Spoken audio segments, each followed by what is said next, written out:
to the conversation in the wonderful name of our Lord and Savior Jesus Christ.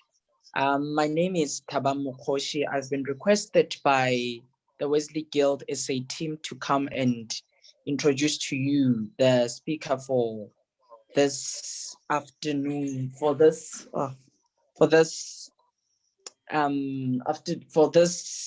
conversation this morning. The conversation is about the talk that will be presented will be about the struggles of the Black person then and now, presented by Reverend Mzwandile Molo, a minister in the Methodist Church of Southern Africa who's currently working at the South African Council of Churches. So the protocol for engagement is going to be the same as the previous conversations, whereby you will just comment on the comment section in the on the live page, on the live face Wesley Guild SA page, in order for you to engage with the speaker. So without wasting any further time, let me allow our anchor Mfundisi Ndumiso Ngombo to lead us with a short prayer, in order to allow the conversation to go on. Mfundisi Ngombo, over to you. Let us pray, Master. Egameni loyise nelonyana nelomoya ingcwele iNkosi yethu enguYesu Kristu, Mdali wezulu nomhlaba. Wena wedwa somandla unguThixo, ngaphandle kwakho akekho omunye uThixo ongafaniswa nawe. Ngale mini yanamhlanje Nkosi sikunika udumo, kunika amandla nobukhosi nobungcwalisa. Sibulela somandla ukuba noThixo onguwe, uThixo osithandayo, uThixo ongasilibaliyo, uThixo onathi ngamaxesha onke. Lord, this day xa sikhumbula Nkosi iziganeko ezenzekayo kwiminyaka eyi-44, sisakuvuma Nkosi uba ube nathi usezaba nathi wena uqhubeke nguThixo wethu. Here, Lord, is once more another session. We invite your presence. Guide us, God. Guide the young people of our country. We face so many challenges beyond what we saw in 1976. Khona Nkosi okuphambi kwethu even in 2020. And therefore, Lord, open ears to hear and receive your message for today. Singabi Nkosi ngabantu abaphulaphulayo kodwa sibe ngabenzi. Tshintshe Nkosi impilo zethu zonke sithamsanqinise. Egameni lamandla leNkosi yethu uYesu Kristu. Amen.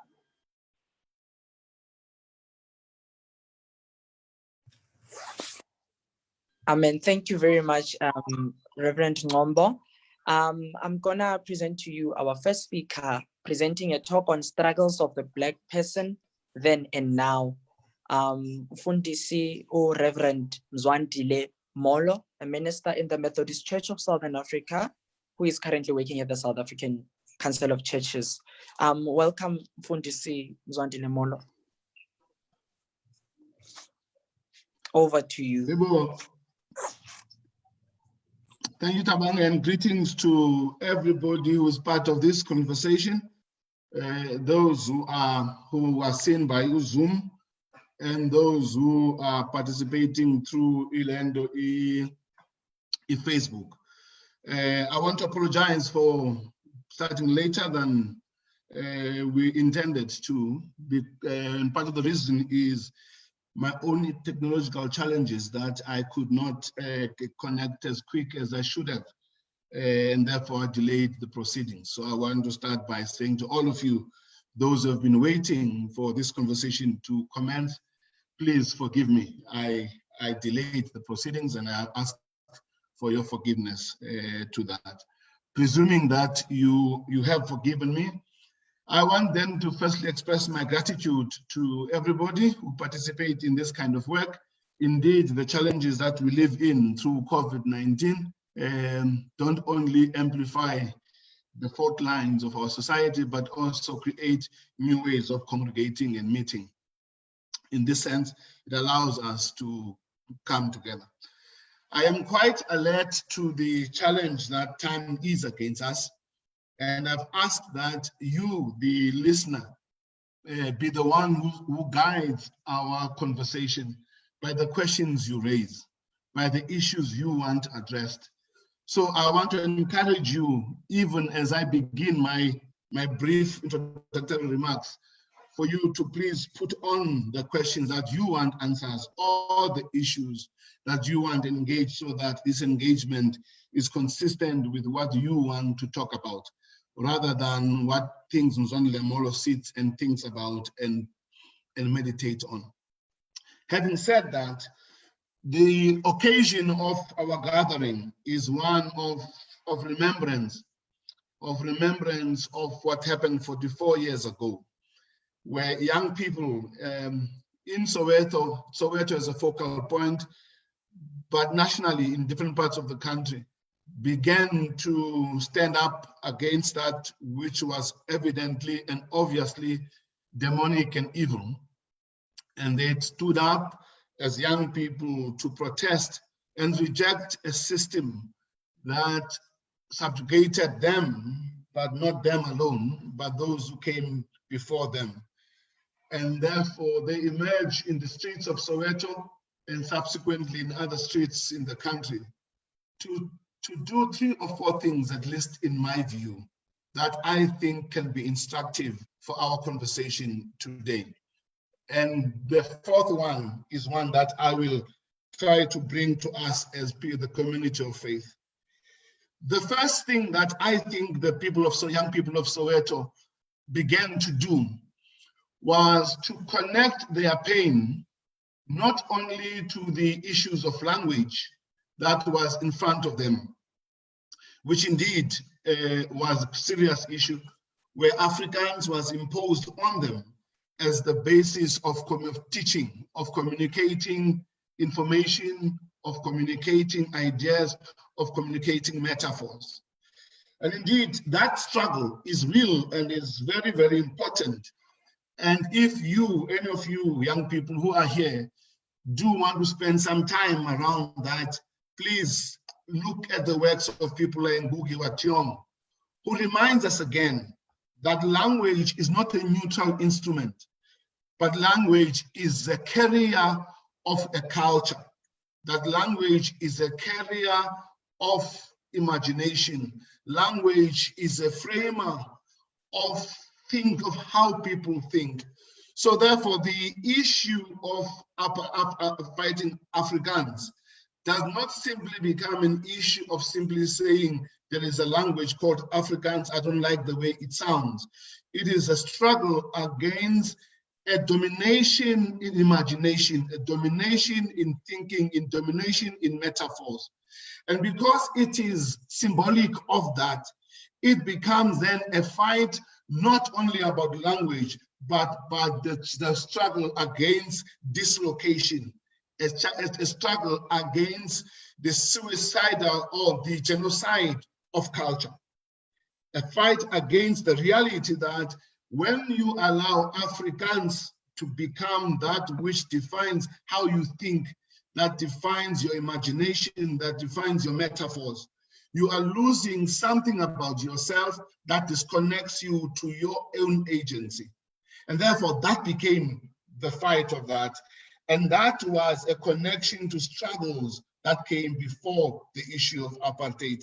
And therefore, it becomes a struggle of self-affirmation, of self-identification, and indeed of a language of affirming our own ability to think to who we can be.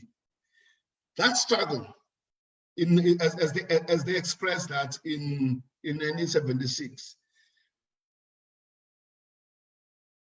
Also then, the second point of what I think they did, to claim their own agency in the fight against apartheid. What I mean by that, if you study South African history well, you would realize that at that time, South Africa is emerging out of the winter of struggle.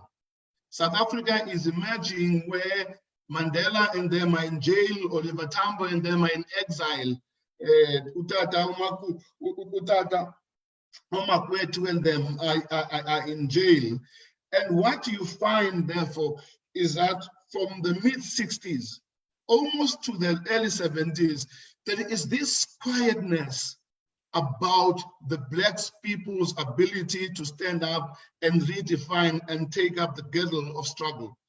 And what happens in 1976, out of the emergence of the Black consciousness movement and the things that SASO was beginning to do in the late 60s and early 70s, you find therefore that these young people who emerge, and in their emerging, only with stones, but more than stones, with courage, more than courage, with commitment, more than commitment, with imagination, they begin then to say to themselves, we will not allow ourselves to be subjugated. And therefore they take it upon themselves to be agents of the redefining of the news, of what South Africa should be. And that's important for me, because the issue of agency, the issue of subjectivity, the issue of being an agent of your own definition of who you must be is a critical element of all revolutionaries who are part of any struggle.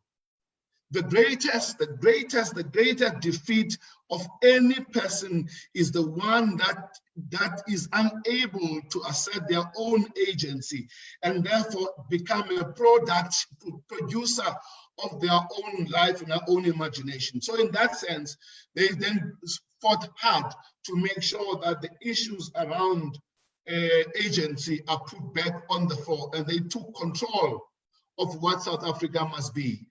And many people argue they did that at the time where their parents were almost too intimidated to face the powerful onslaught of apartheid. The issue of agency, the struggle to define, the struggle to make sure that you create your own future. The third level that I think the group of 1970 point us to, it is the point, and I've always tried to make sense of this. It is a point where young people said, we are not going to be in the periphery of how life should be. We are going to be in the center. And in the center, in this sense, when the apartheid regime was in its zenith and in its power, they created in amongst themselves the idea, and this is very important for me, the idea that empowered by their own deep sense of knowing what it might mean to be free, education becomes a catalyst of solving some of the major challenges that South Africa was facing at that time. Challenges around poverty, challenges about loss of dignity, challenges around exclusion from the ability to make life meaningful for our own people. The challenges of being made to feel less than human. The challenges of being made to feel like you do not matter, you only matter as an opposite of something else rather than as an affirmation of your own dignity in God. And therefore that brings them to that fundamental theological position of what it means to be human. And they therefore assert their right and their dignity as those created in the image of God. And in that creation of the image of God, they assert their sense not only of a God who is in the past, not only of a God who is waiting for them to come to heaven, but of a God who is perpetually creative in their presence. And therefore, because God is creative in their presence, God is creative in their own insistence of their life together. God is present as an image transferer of creativity. Then they become those people then who shape, create an impact on history in a manner that defies the subjugation of the past, but affirms their own agency in the current state of their life. And that is important because they are no more defined by obstacles in front of them, but they're defined by their own ability to engage those obstacles with creativity, with energy, with commitment, and most importantly, with a greater vision of what it is to be human. But they do that, and this is the last point before then hopefully you give me, you come with the questions you want. As Christian people, they create this agency of self-determination, of self-engagement in a seriously paradoxical and for me problematic expression of faith in the context of a difficult understanding of what it means to be Black, what it means to be Christian at the same time.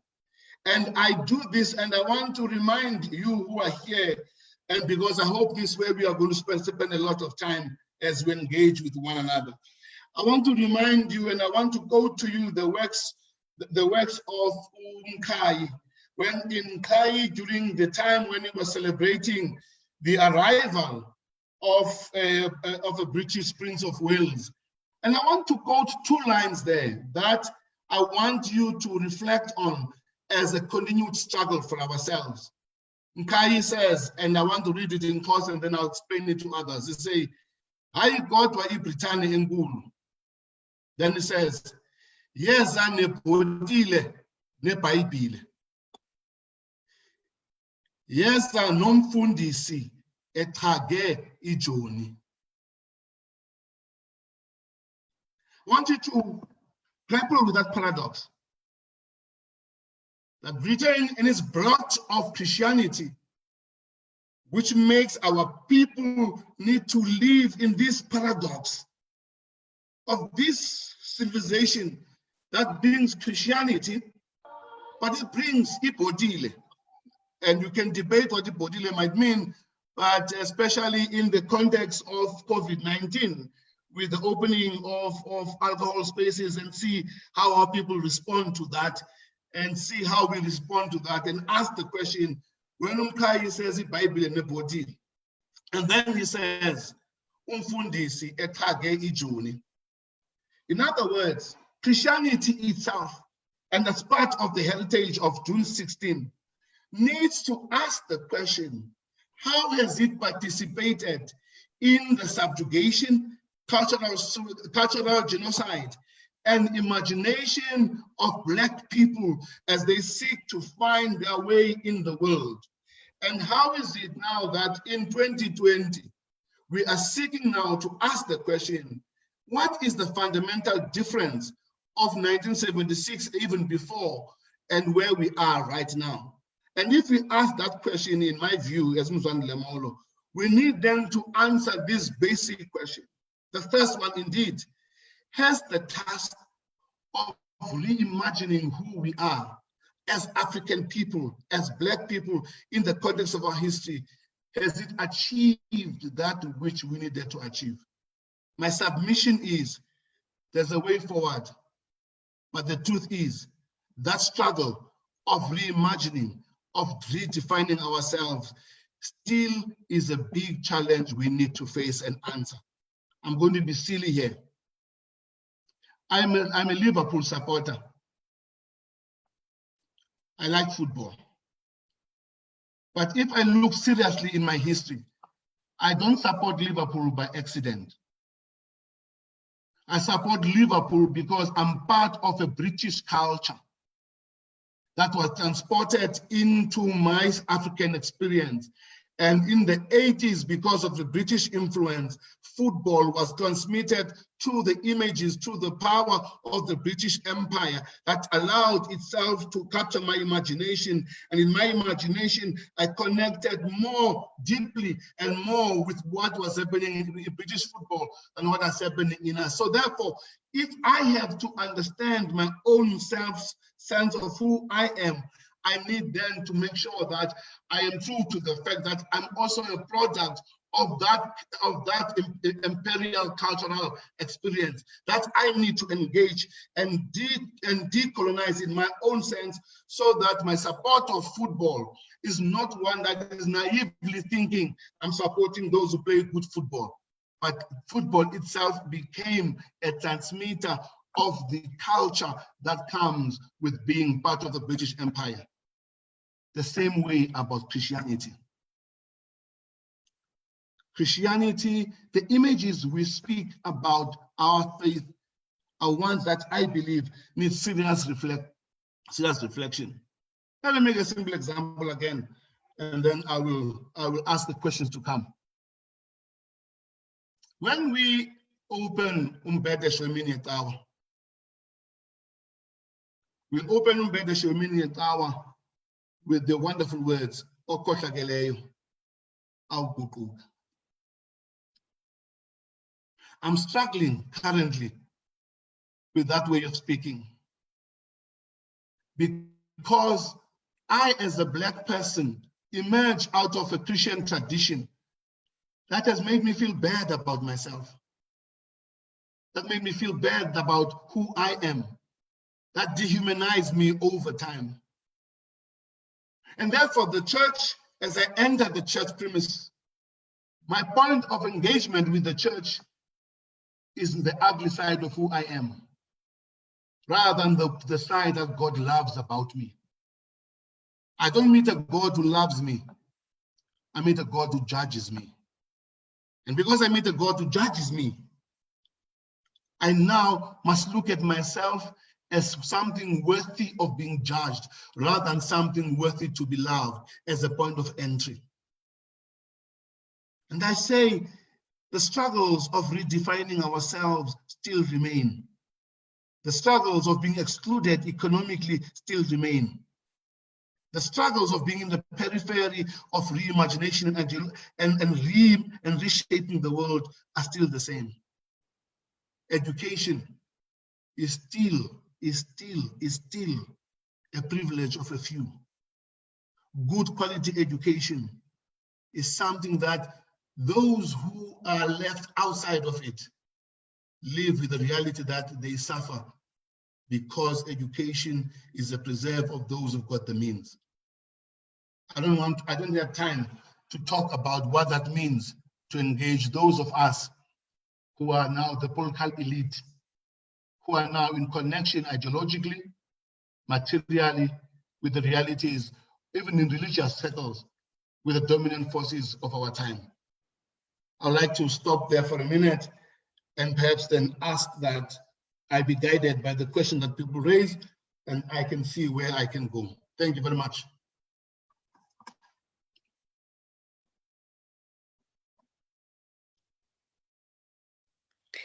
Thank you, Tata. Thank you so much. Greetings, Wesley Guilders, One Heart, One Way. Greetings to everyone watching. Today, njengoba nisiva, uTata Umolo explained, we're gonna have a dialogue going on. We have some guests, Obutabang and Sisi Kobese, Balisa. So I'm just gonna ask them to introduce themselves, then we're gonna get on with a dialogue. We apologize again for it disconnection. Thank you. But Tabang, please start. That's okay. Thank you very much, Sisi Ngubeko. I've already introduced myself in the beginning as I was introducing the first speaker. My name is Tabang. I'm from the Limpopo Synod, situated in the Temba Circuit 1115. Thank you.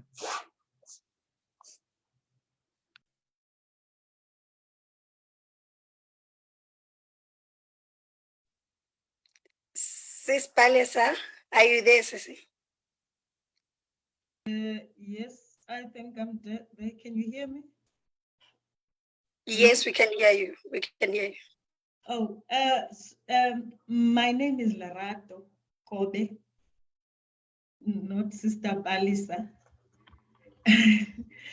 So I'm not sure how to introduce myself in this platform, I guess, but I'm a member of the Methodist Church, and I used to be an active participant in the Wesley Guild, but I think I've reached my years of veteran, and so I'll say I'm a lay preacher in the Methodist Church.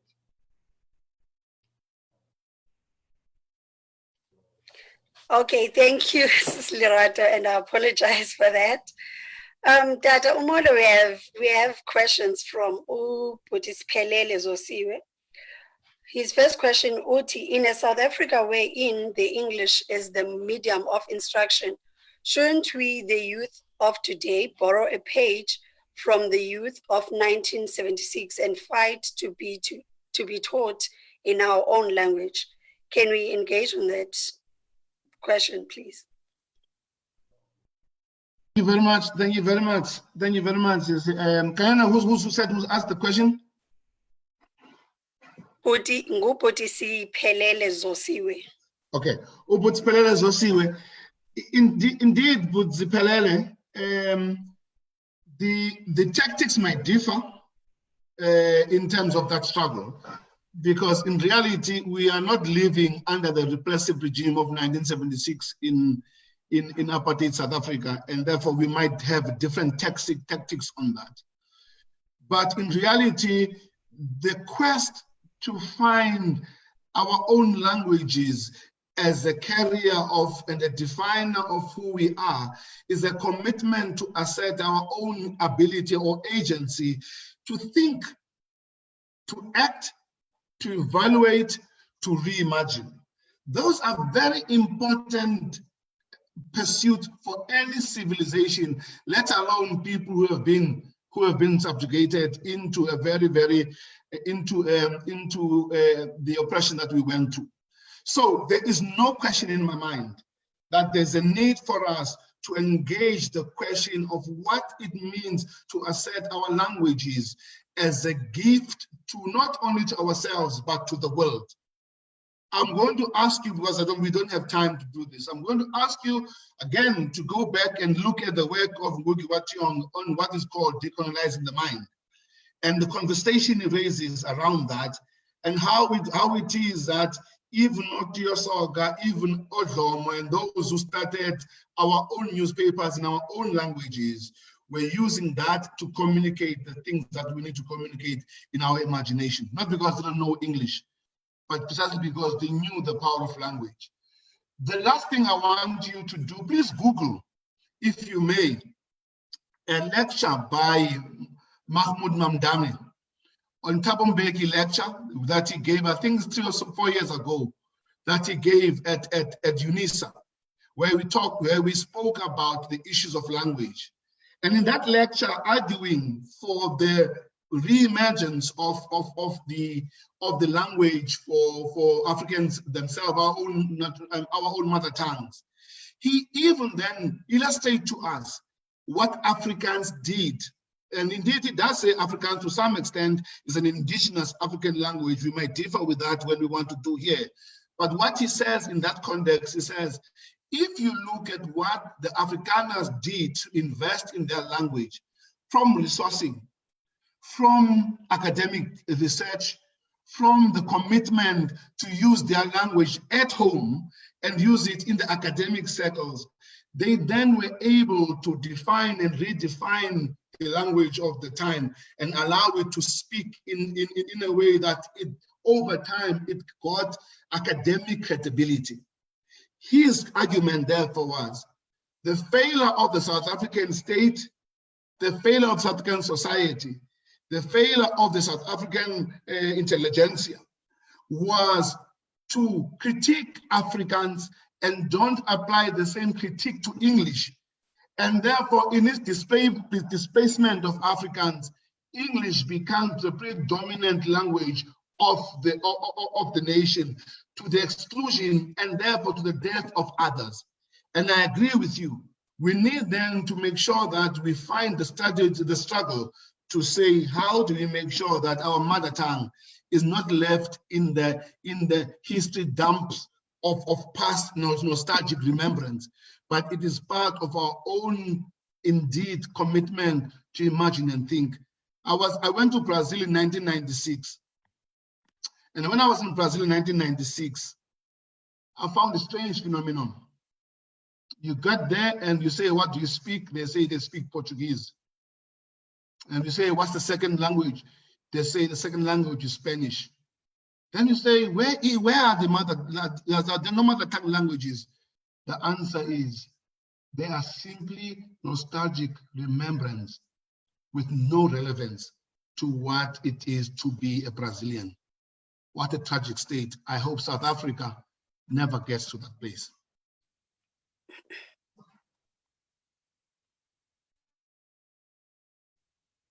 Thank you. Thank you, Dada, for responding to that. Another question from Buddhist Pelele Zosiwe again. Uthi, what do we mean by our faith? Would we be a Christian-dominated country? Try without colonialism. Who did Africans pray to before colonialism? And there's another comment from Sam Rapo. Youth are family strength. We all belong together as a family. Parents and youth must complement one another in making education a key to unlock all doors of life and light of the nation. To comment on those two. A question from Buddhist Pelele Sosiwe. Uyabuza, what do we mean by our faith? Would we be a Christian-dominated country? Try without colonialism. And also, who did Africans pray to before colonialism? Thank you very much. Let's start with the issue of faith. There is no doubt in my mind that the civilization project of Europe that sought to dominate the world, depending on what period of time you look at, did carry with it, in intention, but perhaps in rationalization, the idea of Christianity as a key element of that civilization. With that, then, it is difficult for me to argue that without the colonial experience and conquest, we will not be a Christian-dominated country. There is, again, I want to go back to the image I gave you earlier on, that Tioso Gaso, I mean, sorry, Mkaiso. There is this connection between the colonial context and the spread of Christianity in Africa, but in South Africa especially. So, indeed, there is no debate in my mind, no doubt in my mind, that the impact of colonialism created conducive conditions for Christianity to spread. The historical metaphor has always been Umfundisi, or the missionary arrives. And after the missionary arrives, a mission is created. Soon enough, the conqueror comes. And therefore the whole village, the whole area is taken over by that. So there is no doubt in my mind there's a connection. And that's the honesty that we as Christians need to get engaged with and say to ourselves, what is the complex relationship of our faith with the reality of being South African and African and Black? I think we as people of Black South Africans need to take that responsibility upon us to say to ourselves, how do we define and understand our faith in its complexity? Not in these naive generalization views that talks about Jesus is the savior, and everybody who has a sin was saved by Jesus, and that everybody must follow that. We need to ask, what is the power and impact of our faith in creating a dislocated people, in creating a mad people? We must ask that, because when we ask that, we live with the truth that says, in the struggle for who we are, religion played a powerful point of growth. It also became a powerful point of dislocation. Our people did pray to something before they knew the name Jesus Christ. They prayed to Kamata, Unkulunkulu, Modimo. Before they knew the name Jesus, they knew divinity. They knew that there is something divine about life. And they saw it in every aspect of their life. As a result, in the African mind worldview, the people became part of an expression of a divine connection rather than a compartmentalized life. So we need to connect then with what it means to be an African in the sense of a connected understanding of life and divinity becoming at the center of who we are, rather than something to be practiced when we go to church. Perhaps if we allowed the African understanding of faith in the context that the family, in the context that the high priest is not the priest in the church, is the priest in the house.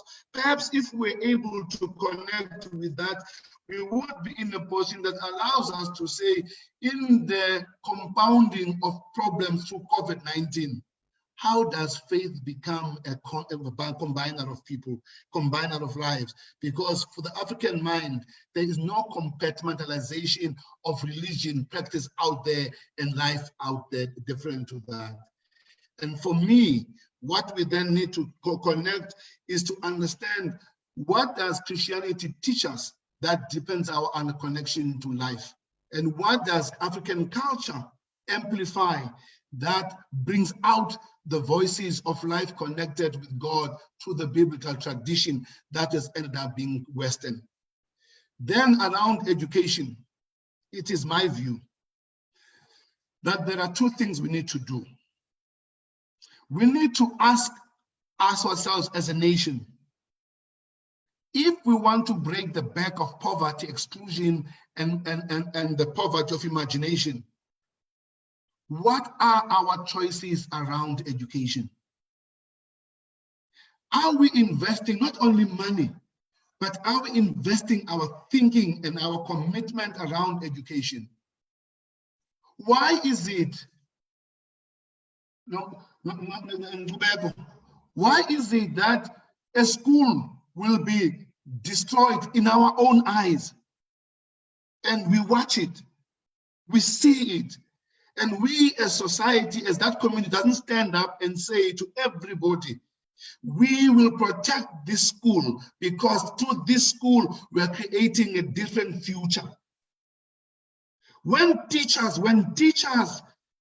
during, before COVID, at least I do not know now, when teachers don't go to school, when teachers spend time walking down the streets and some of them spend time in the shebeens and don't go to teach, why is it that we as society don't stand up and say, wait a minute, wait a minute, wait a minute.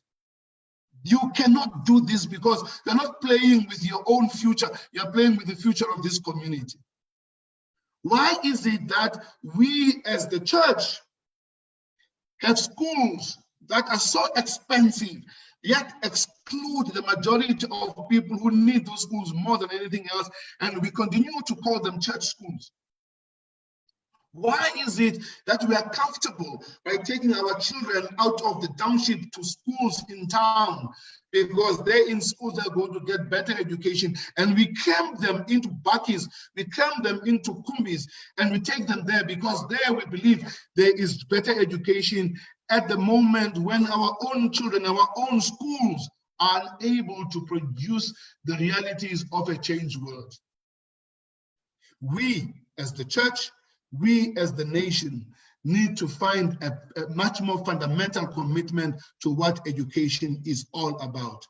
And thirdly, secondly, around that, there's a guy, education must be a supplementer of structural things that need to change.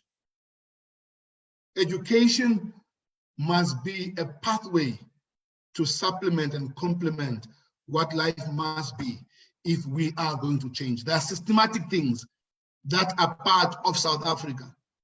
You can be as educated, you can be articulate as you want, you can speak English through the nose if you want. If you are part of a racist structure in your company, you will never become a CEO because that structure takes you out. Education cannot take entrepreneurs out of townships. It has to find our way to invest in those townships so that those who are educated are not extracted from townships, but are a reinvestment to the township, so that through education, there's a guy, as Fanon says, the responsibility of those who are educated amongst the previously oppressed is to use the trade and the power of that education to transform the structural lives and livelihood of those who are excluded by the powers of the dominant system? That is an important question for us. Thank you, Tata. I'd like for us to also welcome okanye sivule space for Miss Lay Naidu and Sis Lerato, so that they may join the conversation and also engage on this. But before I ask one of them to introduce the part or what they prepared for us, I'd like for you, Tata Molo, to respond to that question, Kaput Tolani Liamskau. We are not ignoring other questions. There are other questions on the part of the call to worship and around faith that were asked. Sisazos engage anazo. But please, before singing kwezinye, please respond to this question. Iti question Kaput Tolani. Our government started a good conversation about our pupils being taught in their own languages. Studies have shown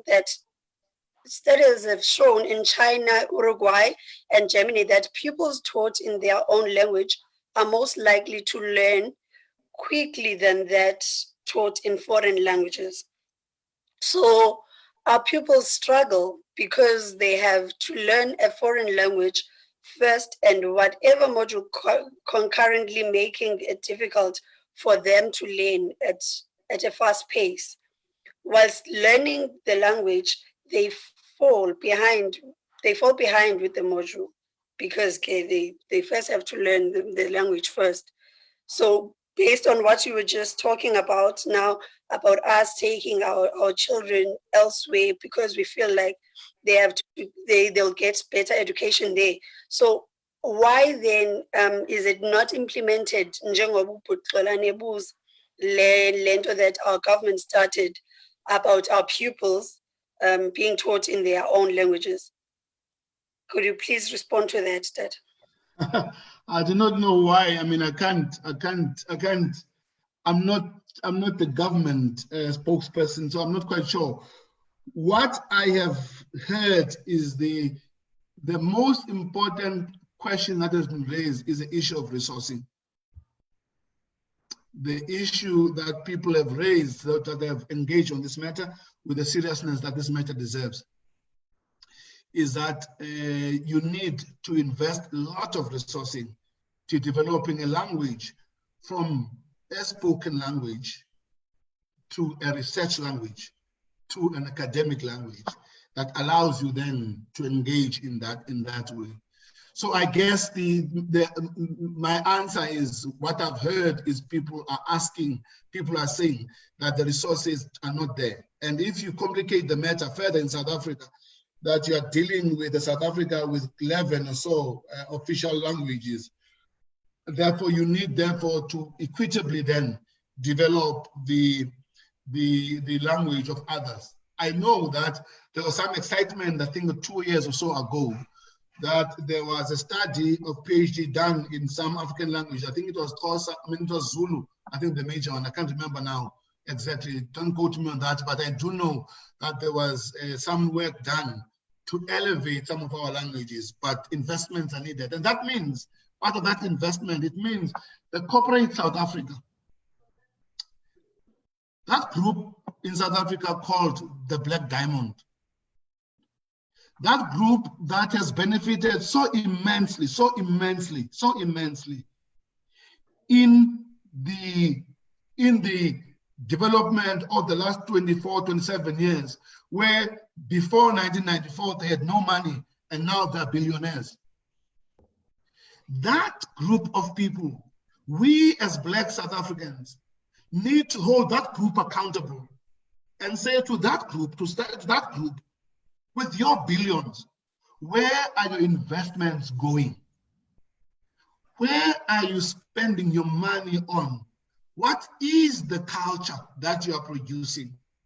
One of the great tragedies of being me, at least, and sometimes I share with other people, is the reality, and I'm going to sound controversial here, is the reality that we know Jay-Z better. We know Kanye West better. We know Nicki Minaj better. And their language seeps into our speaking as if it is natural to speak like that. So part of that is to ask the question, what is the cultural investment that our billionaires have, that our millionaires have? Where does that money go to? Does that money benefit our culture? Does that money benefit our language? Does that culture benefit our symbols? Or are we being underinvested, not only by government, but those of us who've got the resources necessary? And I am saying, everybody in society, including our own homes, I do not know how many of you really speak your mother tongue languages when you are on your own, when you are with friends. I have an old man in Soshanguve when I used to either preach or whether speak. And when I slip into English, which reflects the dominated sense of me, he will normally raise his hand, and his name is Wolfman. He will raise his hand. And when I speak in English, he will just simply say to me, Fundisi kwabelungu la apha. And when he said that, I would know that I'm in trouble. So what are our own investments in our own languages? And government has talked about resources. I do not know, I've never really evaluated whether the resources are there or not. And I do concur with major studies that are made. If I am able to think the way I speak and process things the way I speak, I am better equipped to understand, deconstruct, reconstruct, because I know the metaphors and I know the complications and the nuance of the language. There's no debate that. Anybody who still debates that is living in a fool's paradise. Again, let's be frank. Parents believe English is equal to being educated. And that's a fallacy. I've met too many well-speaking English people who are totally illiterate. And I've met too many people who think by twirling their tongues and lifting up their noses that they are educated, and yet they are very ignorant.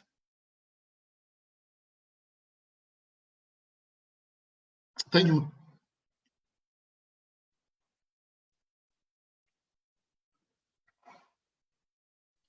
Thank you, Tata. And while we're on that topic of education and being educated, one of the common things generation with our generation and a generation in 1976 is that we still have struggles around education. And one of those struggles is very much closely related to finances and financing the education. Our education yangoku has become very much expensive, such that we've had izinto that protests like fees must fall. So while we're on that note, I'm gonna ask Miss Naidu. Miss Naidu, are you there? Are you with us, ma'am? Hi. Hi. Could you please introduce yourself and then get on to your topic so that we can include you in the conversation? Tatumolo, sisena ungabaleki nawe tata. Thank you so much. And also thank you to Tatumolo. I've been listening quietly, but a lot of what you have raised is central to the question of education. I'm Leanne Naidu. I grew up in Cape Town, Retreat Lavender Hill, for those of you who know, on the Cape Flats. Sorry? Wat sê jy dat jy van die Kaap af? Ja, ek is van die Kaap. So die vraag van die language, the language question, for me, because I was born in 1976, the year of the uprising that we're commemorating today, I didn't have the opportunity to learn languages other than English and Afrikaans as my primary language. But I find myself now teaching in the School of Education at the University of Cape Town, where precisely what Tata Molo said, the project is to pull people closer to English, and not any English, but English, I think you called it, with people who talk English with their nose up, with a particular accent. We know that this is not only coming from people who are in positions of power or who are English language first speakers, but this is also an aspiration. Many people and many parents do think that if you can speak English, it means you're educated. Where I want to try to summarize what I was going to say, I was at the University of Witwatersrand as a student it's now 5 years ago when Fees Must Fall happened. So I was part of that Fees Must Fall protest, but I was also involved with Rhodes Must Fall, which, if you remember correctly, I don't know if this is very long ago for people listening, but it's only 5 years ago. But a key question around what students and young people bring to struggle is, I think, important to point to today. In 1976, we had high school and primary school students protesting against having to learn at that moment in Afrikaans and English, so both colonial languages at that moment. And what we had prior to that, which often we don't talk about, so the student movement in 2015, Fees Must Fall, what we've called it on the program today, is not new and is not special. It comes in a long line of students standing up and saying, often to their parents and to their teachers and to older people, we see what education is doing. It is asking us to join a society in a particular way, and we see that this society is sick, it is unequal, it is not a just society, and so we are going to do everything in our power to disrupt that. And I think what the spirit of the 1976 generation had was also picked up in 2015, when in Rhodes, before Fees Must Fall, there were a number of Black-led student formations. Rhodes Must Fall was the first one, but there were many others in the white universities of Stellenbosch, of University of Pretoria and other places, where the question that people were asking before Fees Must Fall came 6 months later, the key question people were asking was a question around, what are we doing with the fact that colonization happened 350 years ago, but we are 20 odd years post-apartheid, and yet we experience these historically white universities as very similar to before 1994. So the question they were raising before Fees Must Fall already, and that's where the idea of decolonization came from. How can we think about what is happening today by thinking about this long history of colonization, which includes missionization, as Tata Molo has already spoken about, but how do we think about that long history of colonization and of struggles against colonialism? So that was one part of the student movement that was picking up, I would say, from another very important student movement at universities, which was founded in 1969. The Black Consciousness Movement came out of a student movement called the South African Student Organization, or SASO. It's really important that we think of the long history of struggle so that we don't only look at what's happening in schools now, because there's also, you will all know, in historically white schools and Model C schools at the moment, Black students are standing up and saying, here is how we are in 2020 and for the last couple of years been experiencing racism, been experiencing elitism and different forms of oppression. There's also questions around identity, questions around school policy, around what your hair can look like, which also reminds us of apartheid days, policy around whether you can speak in your own home language in the corridors or in the classroom at schools. So we had in 2015, before Fees Must Fall, we had a decolonial spirit in the student movement.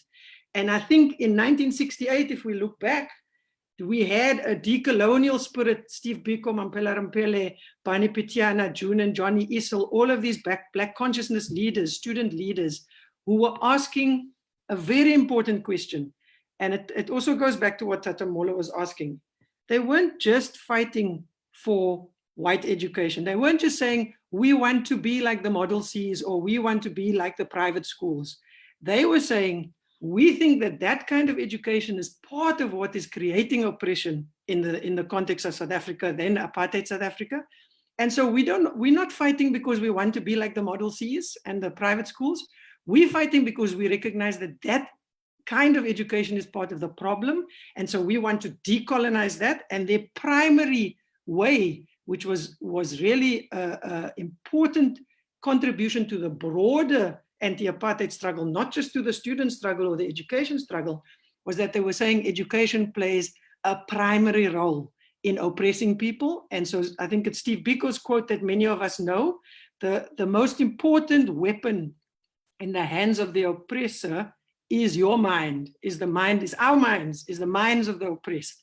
And so they were saying in their resistance, we're not just going to shut down or disrupt or protest, we're also going to build a radical consciousness, a Black consciousness that's going to see that race is not about the color of your skin, race is about a political identity, it's your relationship to understanding oppression and privilege and for breaking that down. So when SASO in the 60s, in the late 60s, was developing their protest, they were disrupting and they were standing up to power and to the white racist state at that moment. And in many instances, to some of their own teachers who were Black at some points, who were part of the system. And they were saying, we want to reimagine what education must be. So they were doing that with students, with each other. What is not often known about 1976 is people say that 1976 was only about resisting Afrikaans. What was also happening in 1976 was that the slow work from the late 1960s of SASO and other university students had an influence on high school students, such that they, by the time 1976 came around, and you must remember over 500 people were killed, about 150 were under 18s, but there were a lot of older people killed, and many of them were university students or people who were interested in thinking what education can be for liberation. And the Black consciousness movement was also thinking about what is the role of theology and faith in terms of radical theology and Black theology, and how does this contribute to making a more just world? So I've argued that in some ways, the Rhodes Must Fall, Fees Must Fall moment was the university moment that is yet to come to our schools and radicalize. And if we think about what's happening in the schools today, historically white schools today, Black students there are saying, this is held up as the best schools in South Africa, and here is our experience of racism, classism, discrimination around language, and so on. And so the question, even today, 50 years later, is what kind of education do we want? And I think that what Fees Must Fall did, if you think about Rhodes Must Fall and the Black-led student movements in historically white universities, 6 months later, we have Fees Must Fall in October 2015, where the primary question that people are asking is who gets access to elite education, and how do we fight to make sure that education is not a commodity or something we must buy, that many people buy into that. If you get education mahala, like today, you're coming, this is a free conversation, this must be bad education, because you must pay for something to make it something valuable. And that has been entrenched in us because people are making money out of education. And I think that the Fees Must Fall moment, what that does is popularize the question of decolonization and changing to education, but popularize it through a question of who gets access and who is excluded.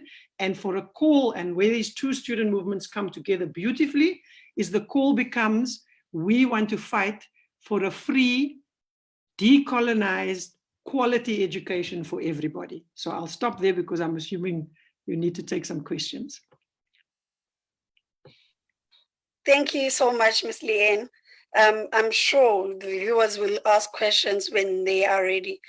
Viewers at home, you can ask questions. I'll note them. Potisi Pelele Luzipo, no Komkalali. We have not ignored your questions around faith. We are going to engage them. We just needed to blend our topics. And while we're on the topic of decolonization, can you please, Sis Lerato, come in, chip in, and give us insight from your side on the role of females and church in the time? What happened or what is happening and the links between? Usekhona sis? Are you still there? Yes, I am here. And well, well, on the topic, I think maybe there must be some misunderstanding in between the people who invited me into this discussion, and because I thought the discussion was more on the role of the church in 1976. And you will correct me if I'm wrong.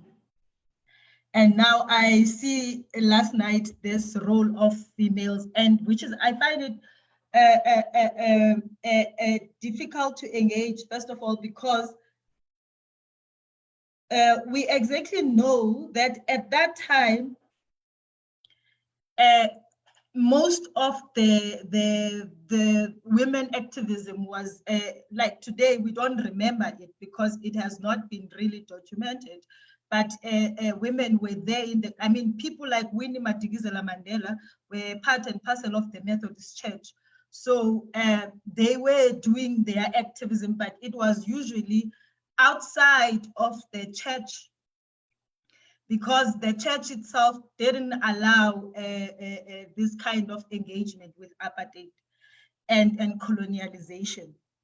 So I think I would like to talk about women activism in that context, because even those people who were vocal within the church were doing so outside the church, because the church was not interested really in engaging apartheid. It was more interested in converting the people and saving souls for heaven. So it was not really to argue that there was a church struggle against apartheid is debatable, because these people would then become these pioneers are usually Black theologians, which I think this is where my contribution in this discussion today is at, because Black theology, as a Black theologian, Black theology is the one that was engaging with Black consciousness movement and Steve Biko within the context of Christian theology and the church and Christianity, which was not usually accepted in the church premises to be discussed. So these people were individual leaders. Desmond Tutu becomes an individual leader, and Alan Busak, and we can even Otatu Kubule in our church, you know. And so for me to trace the within the church is the role of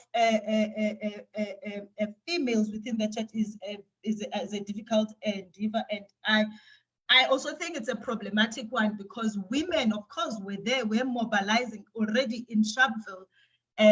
Women were already there, so there's no debate about this. But the question is that how then our history is told from a patriarchal perspective.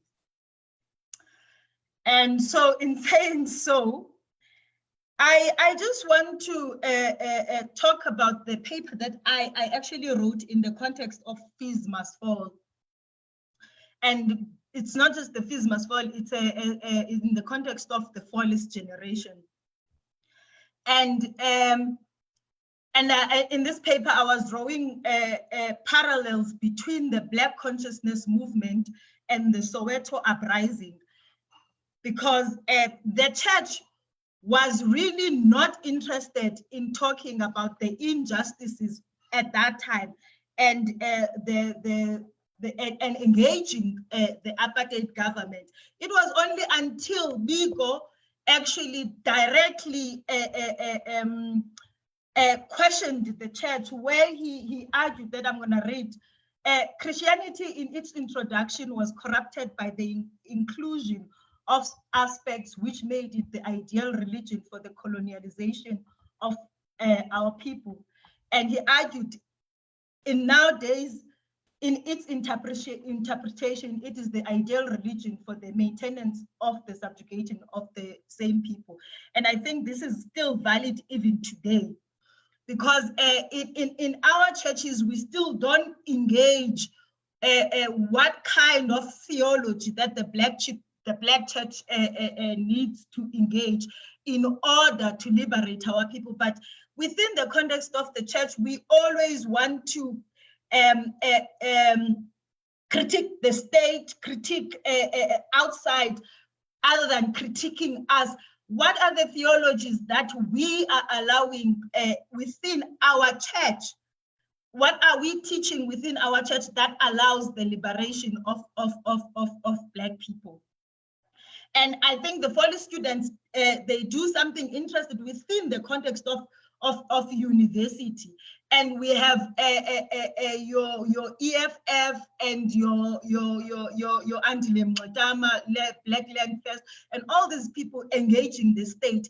But the youth within the church, we really don't know exactly where we are and what are we saying within the church. How does the church also bring about liberation? Because the church cannot keep on critiquing why it's part and parcel of colonialization. And so in those words, I think if the church can take lessons from the Black consciousness movement, particularly because as question to the church. And I think the reason why I want to bring them up is it's because they are still relevant even today. In his paper, Alan Busak, actually in 2014, he argues that when Biko critiqued the church, and it moved the church from a position of neutrality, that we were all called to the reconciliation of God and preaching peace and all those things. And Busak argues that we were the ones whose interpretation of the Bible became what he called, Biko called, a poison well from which our people were forced to drink. Biko argued that there was, he seemed to say, nothing redemptive, liberating, or hopeful we had to say to the people of South Africa in the time of the struggle against apartheid. And this is true even today. What are the theologies that the Methodist Church has worked towards? Has it actually adopted Black theology as part and parcel of its teaching within the church? Even all the churches in South Africa is Black theology taught in university. And my experience as a Black theology student was that Black theology was a protest theology. There was nothing academic about it. And we were usually told that you can go and read in the library. If you want to do your graduate studies in Black theology, you were usually discouraged. And even when you go to conferences, Black theology will present at the end of the conference, and like some kind of, to make people feel, at church, after you preach, you call people to the altar call. So Black theology is used, to remind people, actually, there are these people who are suffering. But Black theology has not, in my experience, formed part of the debate in conferences and directed the conference. Instead, in post-1994, the church and theologians used, they silenced Black theology And they adopted new theologies that they called prophetic theology and public theology that actually failed dismal to address the question of the poor and oppressed Black people in South Africa.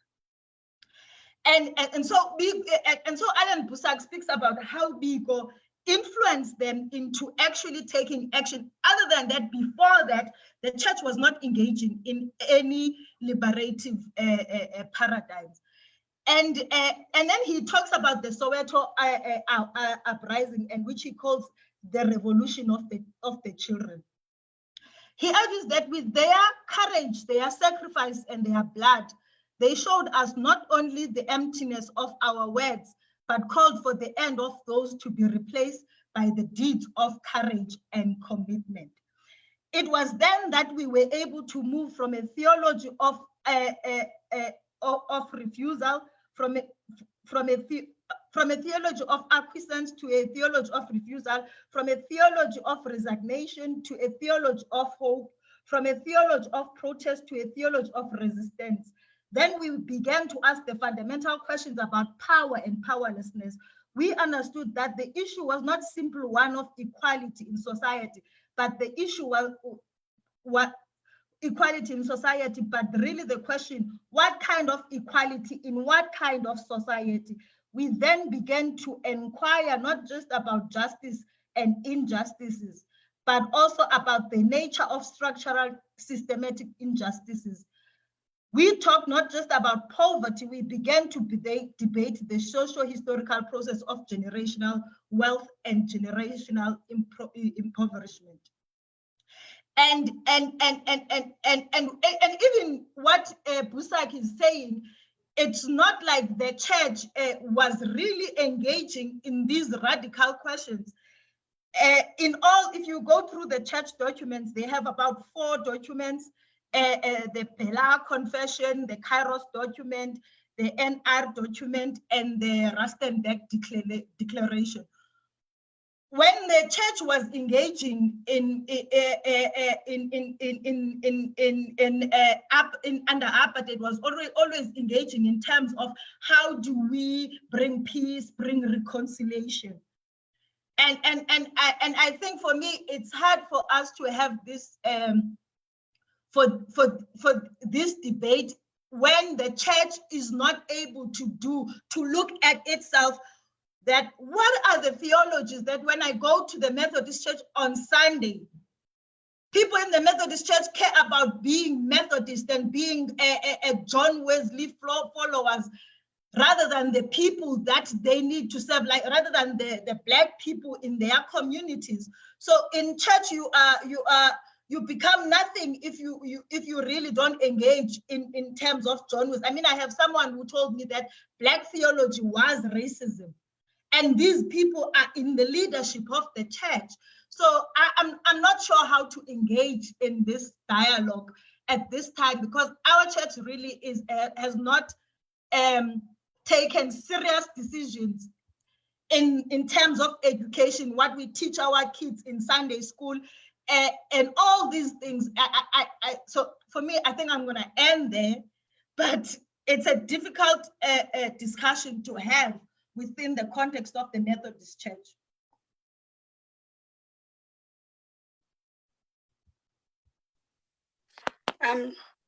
Thank you. Thank you so much, Sisi Lerato.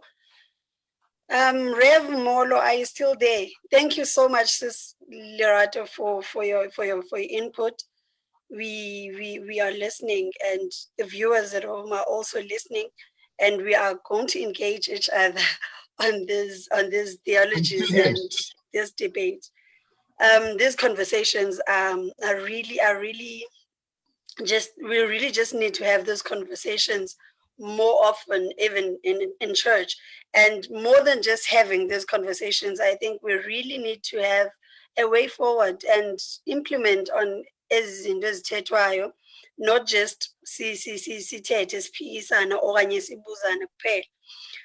Rev Molo, could you please engage questions bezike zavela kuqala? Miss Leanne and now Sis Lerato, you are welcome to engage Nani on these topics. A question from an anonymous person, Wesley Guild SA, who was on the point on the call to worship. Uyabuza, isn't the context important? And another question from Pelele Lukozi, which is on the same note. Uti, isn't the context important on the call of worship point? Are we supposed to have gentle, loving, feel-good texts all the time? Or it might depend on the context and communal issues of the week or day. And Komkalali also has a question on that note. His question is, how colonized are we as Black Church? Sis Lerato, I think now you will chip in Kuleni question. How colonized are we as Black Church, considering the Black Methodist hymn book? When it starts, the first word kumpetesho is okukhohlakala, okhohlakeleyo akuguquka. It goes on and on. But he quoted that part, okhohlakeleyo akuguquka, yet the white hymn book, it does not start like that. So his question here is, why is it that Black people are associated with sin? Is being Black a sin?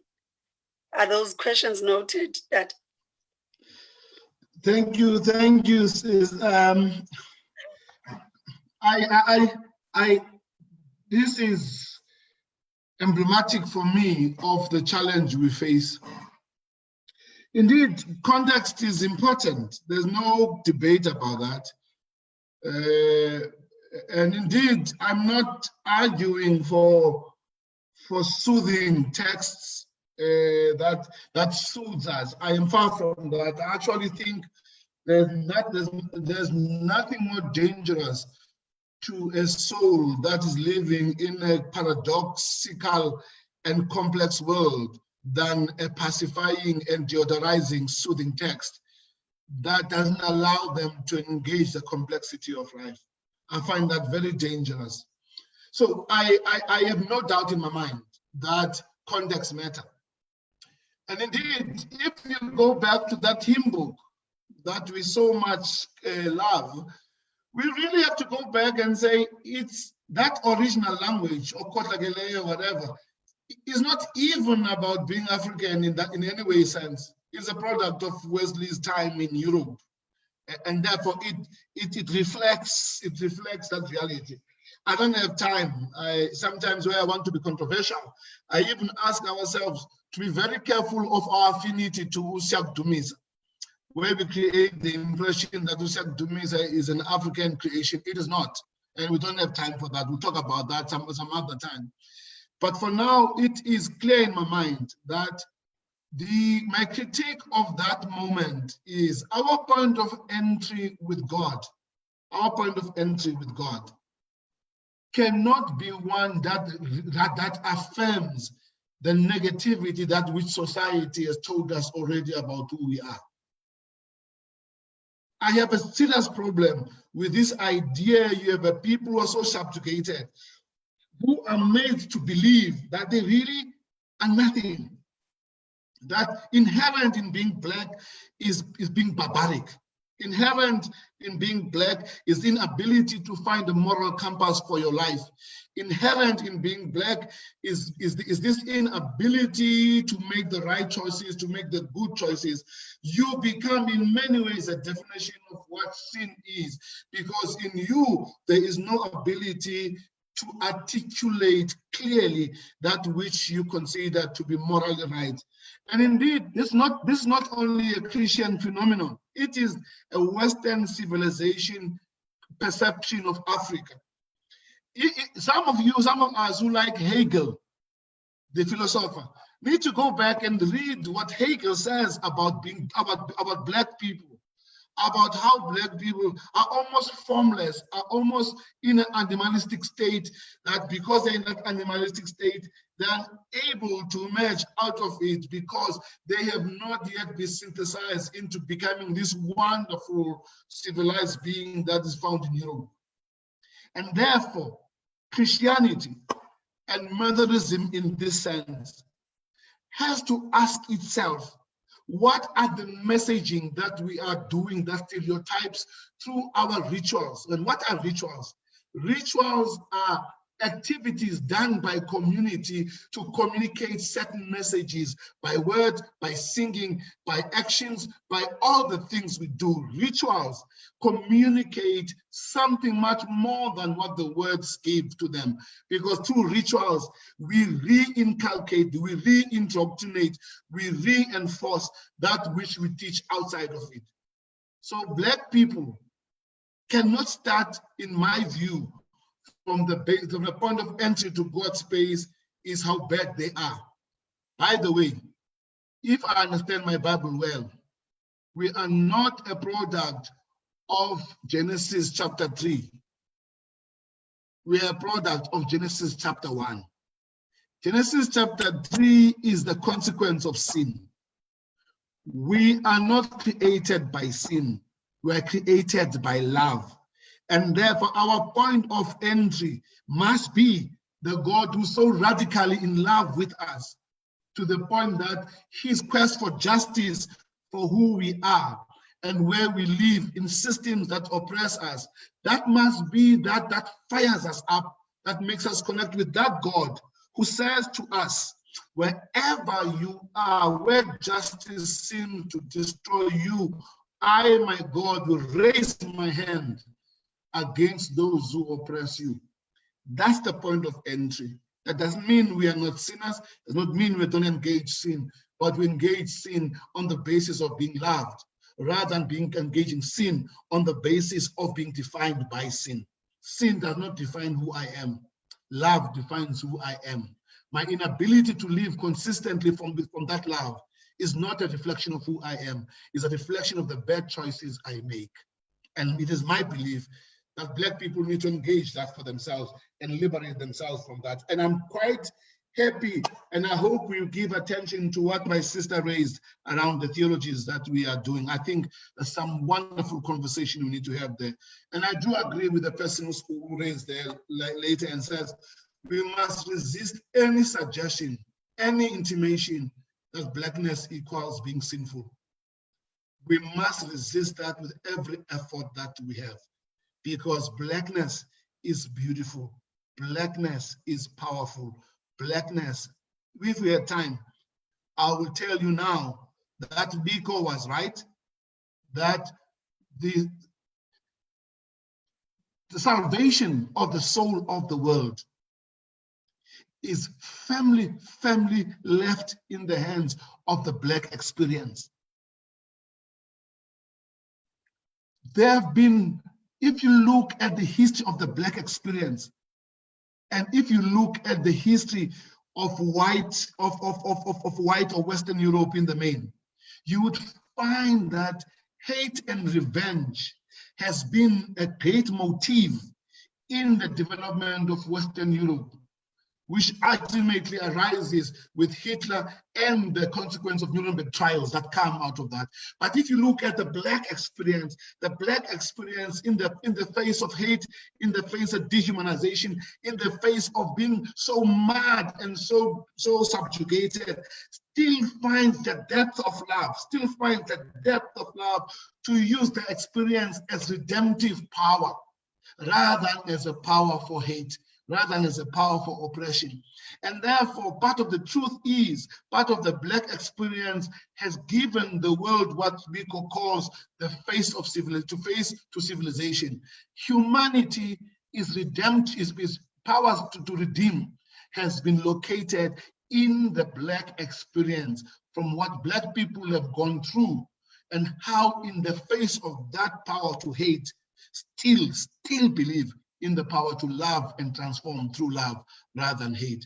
And the world needs to engage that and find in the beauty of that we have become the best gift that the world needs to appreciate right now. Thank you. Thank you, Tata Molo. Thank you, Tata Mfundisi. Sis Lerato, do you have any comments with regards to those two questions? The first question is, how colonized are we as a Black church? What is the second question? The first question, yes, was about how colonized are we as the Black church, and the other one was, yeah, it's the same question. Considering the Black Methodist hymn book, about it starting with Okhohlakeleyo Aququka, yet the white hymn book ayiqali njalo. So he was asking, why is it that the black people are associated with sin? And there was another question on, isn't context important on the call of worship point, as we supposed to have gentle, loving, feel good texts? Are we supposed to have gentle, loving, or feel good text all the time? Or might it depend on context? Okay, thank you. I think I will try to round out the two questions. First, I will say, Uguti, yes, context is important, but also context in theology and in the struggle for liberation within the Black church and Black theologians was that also context, if it depends how you speak about context. Do you speak about context as taking a Wesleyan spirituality from Europe and taking it, shipping it in Africa, and saying to our people, okay, they must follow this spirituality and contextualize it, because then that becomes also dangerous, because then people are forced to assimilate to that spirituality, which is a Wesleyan spirituality, which is an English spirituality, which is a European spirituality. So also, so even context, we have to be critical of context. And I think this is why then Black theology doesn't bring just context. It brings out the questions of being and non-being. Then the argument is that the Black church, and I think this is why Biko argues that the Black church is the poison well in which our people are forced to drink, because they follow this spirituality without actually critiquing them and asking them questions. And therefore, Black theology then, in response to Biko and engaging with Biko, because Black theologians were part and parcel of that Black consciousness movement. So, and they argue that in the global South, the problem that we are having is not a problem of a non-believer and believer. The problem that we are having is a problem of non-being and being. So how do we humanize our people? How do we make our people become human beings under white supremacy and the patriarchal society? So then the engagement of Black theology position itself from the position of non-being. So the interest of the Black church should be interested in making the Black human. And I think this is where I want to also maybe, I don't know, the panelists also can engage on this. Sometimes we focus on so much on how we need to be proud of being Black. We need to be, but we don't engage that for us to be Black, whiteness has to exist. So Blackness exists because whiteness exists in like engaging Blackness in a political manner. Therefore, for us to be a Black, was it really a matter of choice that Blackness isn't informed by coloniality and Christianity and the Christianization of our people? Because Blackness, some people will argue, Blackness is sustained by land conquest. And within the context of America, people will argue that as soon as the slaves entered the El Mino Castle and left for Europe, for America, then they became black. So the question also is that before colonialization, the question of blackness, I think we need to ask this question, because also Biko is a much of a lament that black people have to make a peace with the situation they find themselves, that this is what it means to be black in a white supremacist world. So then we engage context in that sense, because blackness then means that you are not a human being in the context of white supremacy. So I think that also when we don't engage context just for the sake of context, because then context also becomes problematic, because then you are asking your people to assimilate. They cannot talk about their gods. They cannot talk about their culture. They cannot talk about their rituals, because they are human beings themselves as Africans, not having to subscribe to a spirituality, to assimilate to a spirituality. So if we don't unpack the questions of being and non-being, then contextuality becomes problematic. And I think this is the debate African theologians had with Black theology, that yes, we can talk about contextuality, we can talk about African culture and all these things, but if we don't engage the question of blackness, because blackness brings the question of coloniality and the violence of land conquest in Africa. So I think if we engage a context also in that, not just context for the sake of contextualizing. You take the Bible and you take John Wesley and you read in an African context that has its own value system, its own culture, its own traditions. So I mean, how do we engage that? But also now going to the how colonized are we as the Black Church? The Black Church is very colonized. You can see it from the TRC.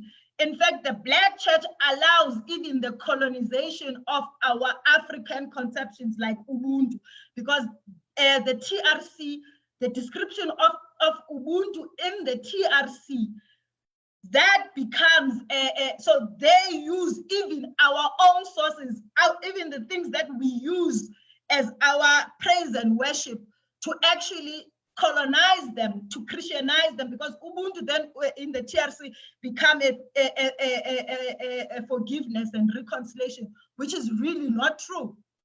And so the Black Church is very colonized in its engagement within the post-1994 context, even before, as Biko had argued, because if the Black Church was not colonized, coming back to the hymn book of South Africa, why is it that we are still singing Siyakudumisa Thixo siyakuvuma ukuba unguYehova?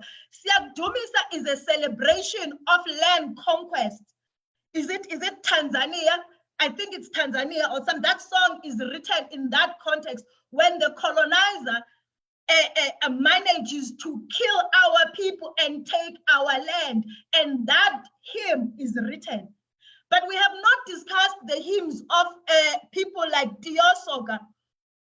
So I always argue that why is it the Methodist Church has not adopted Liza Lisi Dingalako instead of Siyakudumisa Thixo? Because we are a church that is lamenting. We are a church in suffering, in pain, in misery. And Liza Lisi Dingalako, although the Methodist Church, I'm not sure if it's the Methodist Church, but the mainline churches, because the church, the hymn cuts across the mainline churches. The hymn is changed by missionaries to speak to the evangelization of Black people. But that hymn in its originality, Tiosoga speaks about the value of our African culture. And it's a lament and it's a call to God that actually do something, because this hymn is written in the context of Ingaule, where Tiosoga sees the destruction of his own people. So how is it that the most important hymn is the hymn that celebrates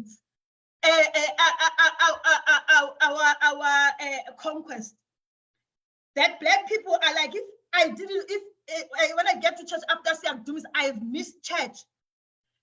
But Lisa sitting for me, I feel like these are the hymns that we need to engage, that the church need to engage, that the Black church in South Africa actually can advance instead of hymns like Siyakudumis.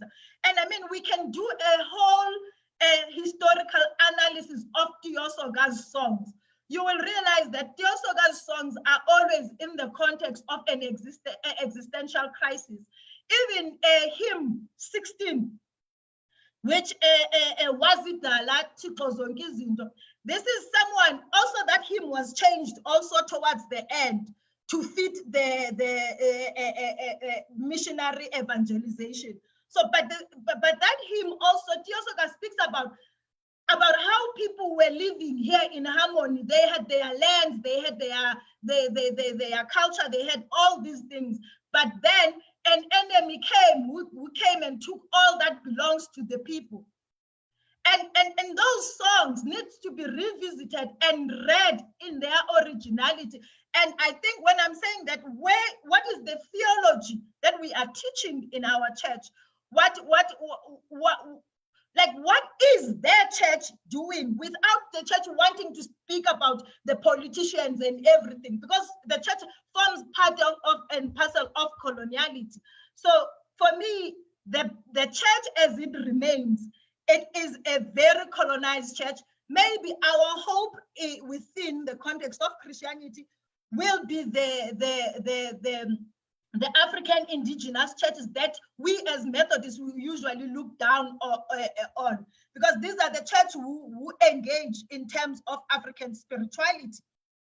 And we laugh at this church and ridicule them and do all these things. But also, until our church is able to talk about African religions within the context of the Methodist Church, we will remain colonized. And also maybe even if we bring these tools, African religions, African culture within the context of the Methodist Church, the real question is, can John Wesley exist, the ancestor called John Wesley, exist next to Steve Biko? Can I be an African and still be a Methodist? Is that a possibility?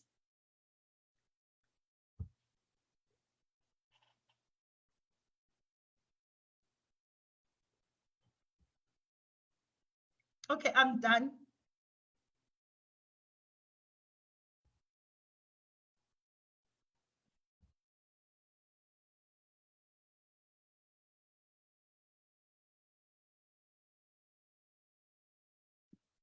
I think you're muted, Com.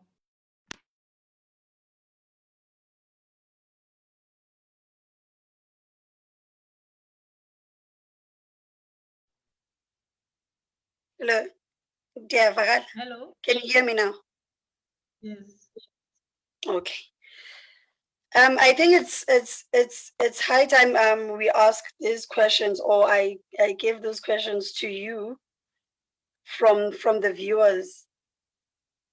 Paul Lukosi. We are going to wrap up, my dear speakers, and I still have to engage you, Miss Leanne Naidu. I hope you are still with us. There are a few questions from the viewers and anonymous viewers. I'm definitely still here. Okay, but don't worry to engage me. The conversation is really interesting. It is very much interesting and eye-opening. Also, it's triggering a lot of thoughts. Opotisi Polukozi Sis Lerato is asking if, okay, he says, Lerato, theology is done in 3 spheres: academy, church, and society. In which sphere are you indicating that absence? Are you indicating the absence of Black theology? Because according to him, Amadodana and their quest and existence is what he think could be regarded as Black theology. So he's asking, wouldn't you regard that as Black theology? And there's also a comment from Moses Nom Sanom Kolo. she says we had women from the MCSA who were influential in the struggle. For example, Mama Polo Holo, Tabashe, Mam Catherine Koza, Mamulindi Mieza, just to name a few. I think that's a comment with regards to your first input. So could you please just respond to that question before we go to Sis Leanne? Okay, thank you. Thank you, Reverend Nomkolo, for that information. I will definitely look up into those names. And responding to the question of if Black theology is done in academia, church, society, of course, it has to be done in academia, in church and society, because then what's the use? But then the question of Amadoda, I'm not sure, because I mean the debate about Amadodana in our church also, I don't know what it is that Amadodana do. For me, as far as I know, Amadodana are the people who actually do this call of conversion. Of making the non-believer a believer. So so in that sense, in my limited knowledge of what Amadodana are about, for me, that's not really a Black theology kind of theology. That for me is more of a white theology, because it doesn't deal with it doesn't go to community. The Amadodana, do they go to the community to talk about issues of justice, of liberation, do they do social justice kind of things in society, or what they are interested in is to preach the gospel and bring that person in church, which is, I'm not sure as Africans we should be doing that. So in that sense, for me, when I look at Amadodana from the outside, Amadodana are more engaging a question of a white theology, which is conversion, which is a conversion into the civilized religion, which is Christianity. So it doesn't deal with the question of non-being and being, and making the people become also like human. So Amadodana is I'm not sure if they are the right kind of example that we can use.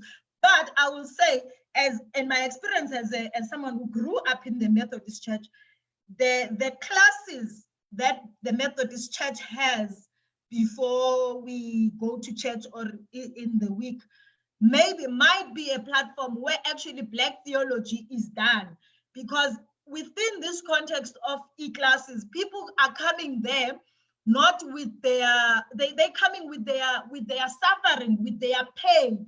They are here to engage on what they are going through as Black people in everyday society, whether it's at work, whether it's at school, whether all these years, they are coming to engage that. But the question is that how does then the church engage that? Because then you go to a class and umkokeli wako is a lay preacher who's going to pray about your problems and not really do and seek to do real justice into your situation. We pray about it, it's gonna be fine, you know, we hope in suffering, heaven is going to be great for us. The lay preacher is never engaging within the context of that suffering and pain that people expresses within those classes. And you go to a 11 o'clock service, then the priest there is all about John Wesley, is all about the doctrines of the church. It's all about just praying for people's suffering and pain, that people can remain in their suffering and enjoy, as long as heaven will be great one day. So maybe there is hope in the classes, but also then the people's experience then are met also with the doctrine of the church. The first question, what is the church? Say, what is the church mission? What is, and we forget these are theologies that have been important to us. What about in those classes? We ask ourselves, I asked in a class at church, so we were engaging the question of salvation. And I asked, do we think as really Christians, as we speak about salvation as something that is individual? I'm going to enter heaven. My kids, I'm going to leave them in hell. Do we really think as Christians we are going to be happy in heaven with our family members and all being in hell? And so for me, this is then where maybe within the classes we can use also African spirituality, African culture, African value system to engage salvation, to engage these questions that people are coming with within the context of the church. Because then African society, I am because we are, therefore everyone needs to be to arrive at salvation. It's not a competition, an individual thing that we celebrate when the other doesn't make it. So I mean, it's so the classes maybe we can engage, but for me, the Amadodana are very problematic in my own view, and someone as outsider, because remember, even Amadodana don't even want female lay preachers, even female priests to come to that context, because it's a male kind of environment. So I'm not sure how in that patriarchal kind of context can we talk about Black theology.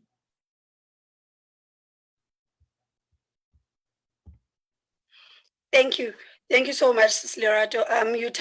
You even touched on something that I was about to ask on how best do you think we can actually decolonize or bring conversations of decolonization from MCA structures to our way of worship and the organizations as well. Miss Leanne, are you still there, ma'am? I am still here, and I hope that I'm never a ma'am to anybody.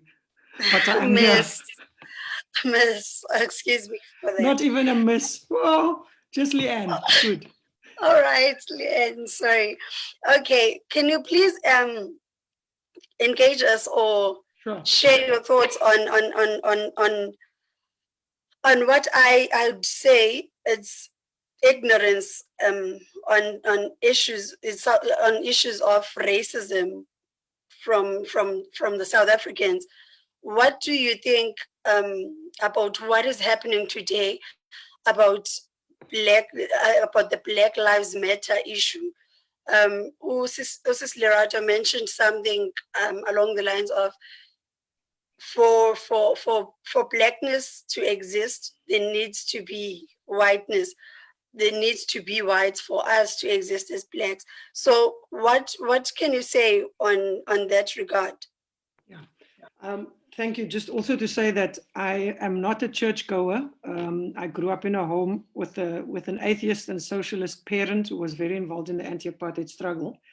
But if church is like this engagement today, then I'm really, I don't know if it's my soul that's fed, but I really feel like if this is what engaging with scripture, with song, with ritual is about, then maybe I must reconsider whether I should go to church or not, because I've really been challenged, but also learned quite a lot from my fellow panelists and from the questions, actually, the very good questions that are coming from people who are listening. So I would say, first, before I go to the international context, I think Lerato's point about the way in which religion and even education is used primarily, even our constitution, and this idea of rainbow nation is used primarily to reconcile, to bring people to this point of acceptance. I mean, she spoke about it much more eloquently in terms of how religion even can suggest that, you know, do these things now such that heaven or a better world exists for you elsewhere.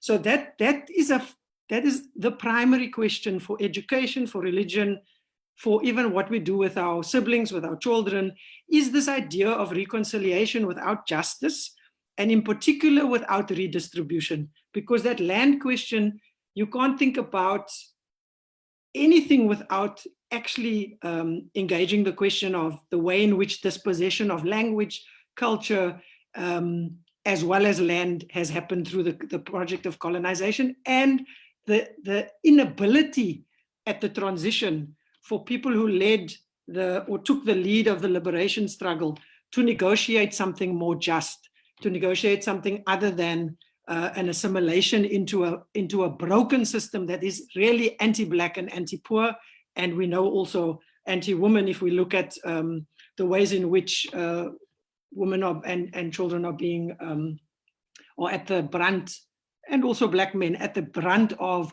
living in conditions that are just impossible and that need serious change. So to say that, to look at what's happening internationally around anti-racist work, I think the movement for Black Lives have been trying to talk about and build an international movement. Many of them came to South Africa 2 years ago to build with students, to think what is a redistribution project, what is a project of anti-racism.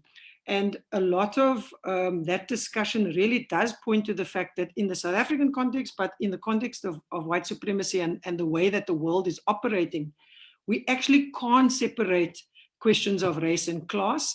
And what Fees Must Fall students did very well, and this would be a challenge to Black consciousness, is that the question of patriarchy and sexism, homophobia in the context of the church are really, really important questions. So we sit in a context where the oppressions and the struggles are multiple.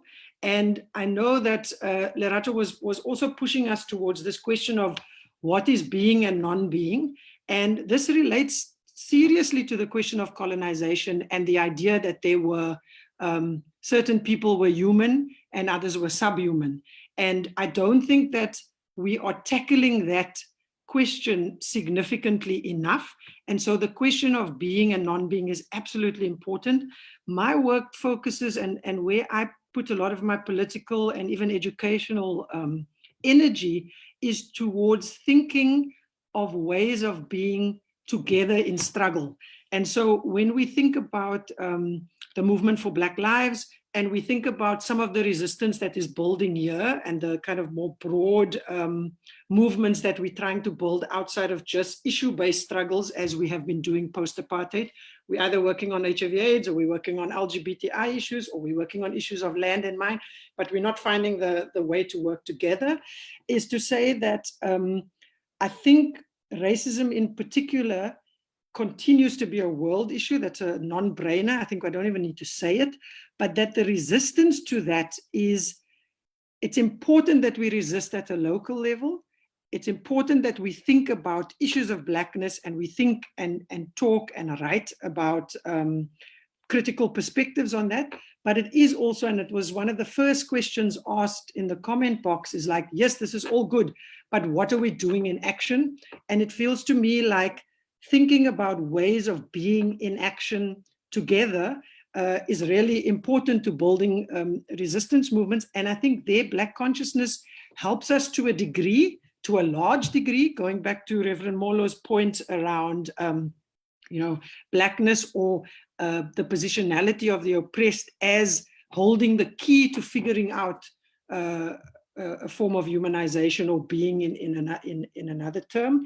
And so for me, education and religion form major parts of developing ways in which publics and large numbers of people engage with each other and deal with issues of violence between each other, deal with issues of how to challenge people who are being oppressive, be that white people around racism, be it men who are oppressing women. And so what the student movement put on the table, which was really difficult and I don't think resolved, was this question of how we can draw the best of Black consciousness in this moment, but then take very seriously that there was a Pan-African tradition which broke from the African National Congress historically around that question of land. Students put that question on the table. They also put the question of a banal or a conservative form of non-racialism, which is what the last 20 years, and it's a misunderstanding of Ubuntu, as Lerato's already mentioned. So this question of what is anti-racist work here in South Africa? How do we relate it to the more complex ways that power is operating to oppress marginal groups that are on the margins, homosexuals, women, but also people who are struggling with ability. All of that asks us to try to think with anti-racism at the center, but also with these other complex oppressions. And I think that the Movement for Black Lives have given us an opportunity to link that very difficult question here in the most unequal society in the world to an international project, which is a Black-led project against white supremacy, with serious questions around redistribution and what a good life is, or what a decent life is for the majority. And it certainly isn't in the processes of assimilating, as has been already beautifully critiqued, a colonial form of religion, and from my perspective, a continued Eurocentric and colonial form of education. So this pandemic moment does give us a moment to try and think, and I think this event is part of that, but we have to go back to thinking about ways of being in struggle together that allow us to build against the oppressive powers rather than break our own resistance down. And so it's that difficult balance of being critical, learning good lessons, but figuring out how to stay in collective. And questions of ritual, questions of song, questions of the texts that we read and the conversations that produces are central in the student movement. And this will be my last point to give others a chance. One of the key, what one would call, I would call it a spiritual moment, but maybe I'm wrong in that. Many difficult moments in student resistance, we couldn't find commonality, resolution, or an ending to something dramatic or violent or problematic that happened internal to our Black resistance, further than singing together, being together in song. And it's, to Lerato's point, what we sing and what we do when we are collectively together in a spiritual process, in a political sense. You can call it spiritual, but in a political process, is really important. And in Fees Must Fall, there was a moment where a very important hymn in the decolonial resistance on the continent, Nkosi Sikelel, was reworked precisely away from the idea that you can take Nkosi Sikelel, that means so much across the continent and was part of anti-apartheid resistance, and mash it together with Distem, which was the reconciliation around our anthem, and think that continuing to sing that is going to bring us together into a collective, into a way that's going to allow us to resist and be critical. And so students, and maybe we can post it on the Facebook page, rework the wording of Nkosi Sikelel as well as the rhythm of it, such that it became the rallying call, which decolonization is, for restating that, yes, on the law books, everyone says we've got the best constitution in the world. We no longer have apartheid laws. We no longer have legally segregated schools. But the question of coloniality, the question of the fact that even though the laws have gone and our government is not white anymore, the institutions and the structures held up by education and religion, not only, also the police and prisons and other forms of apparatus of the state, continue to oppress us, continue to not work in the interest of the most vulnerable. And Fanon uses a very important biblical, I won't be able to tell you where exactly in the Bible it comes from, but this was mentioned and used as a way of thinking in the student movement that said, everyone tries to make decolonization this complicated thing that no one can understand.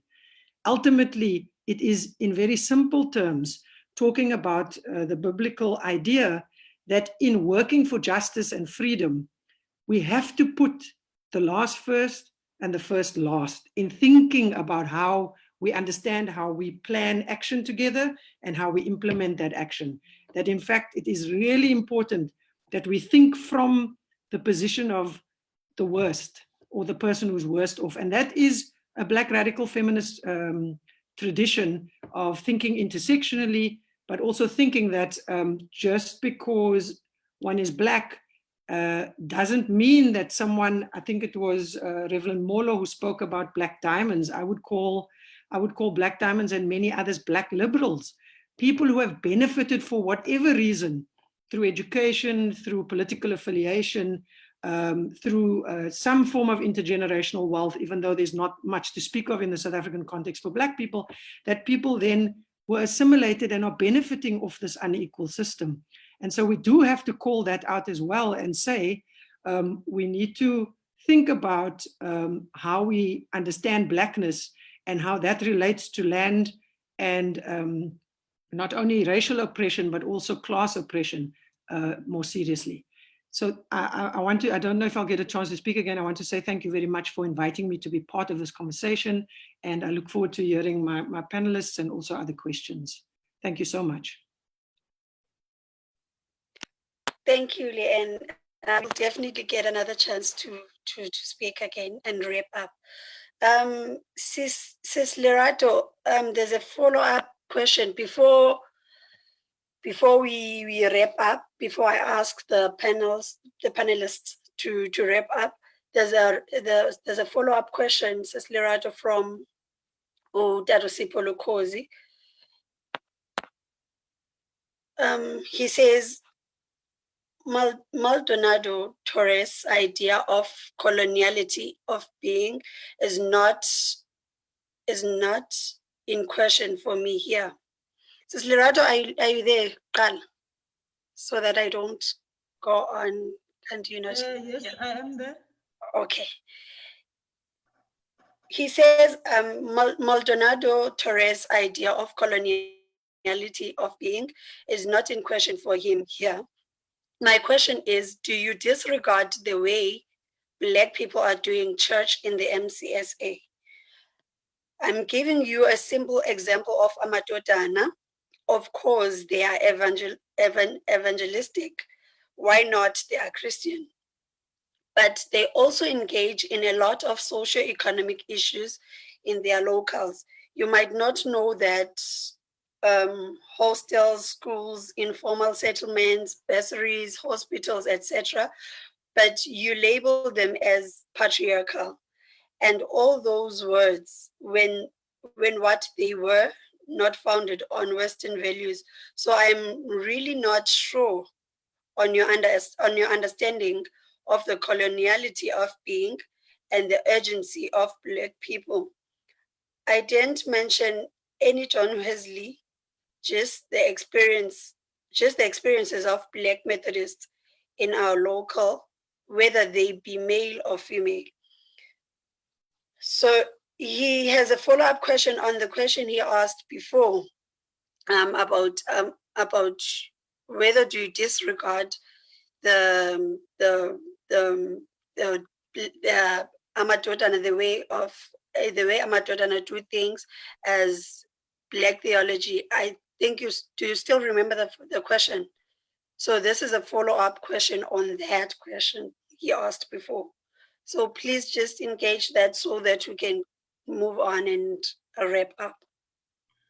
Okay, I think first, as I mentioned that this question I have limited response because the Amadodana have been fighting for that context to be of Amadodana. I mean, it has become, I don't know, everyone knows this, Amadodana became a big debate where we even had one of the reverends in the Methodist Church that questioned women ordaining Amadodana. So, I mean, this taking me to Amadodana as a Black woman and wanting me to agree in this sense is kind of forced, but I will engage for the sake of the debate.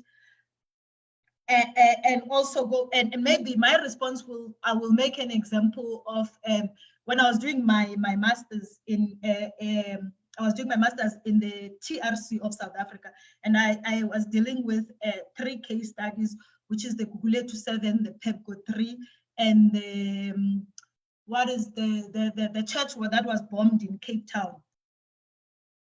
I think it was the Anglican Church or something.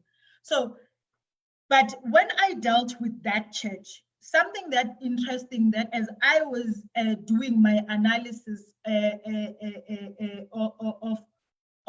of that case study within the context of the TRC was that these were 17-year-olds from Khayelitsha or who were APLA operatives who bombed this church. And when you engage them, their argument was that these people belong to a church that supports the apartheid government. For them, it's they like. I think it's also because critique that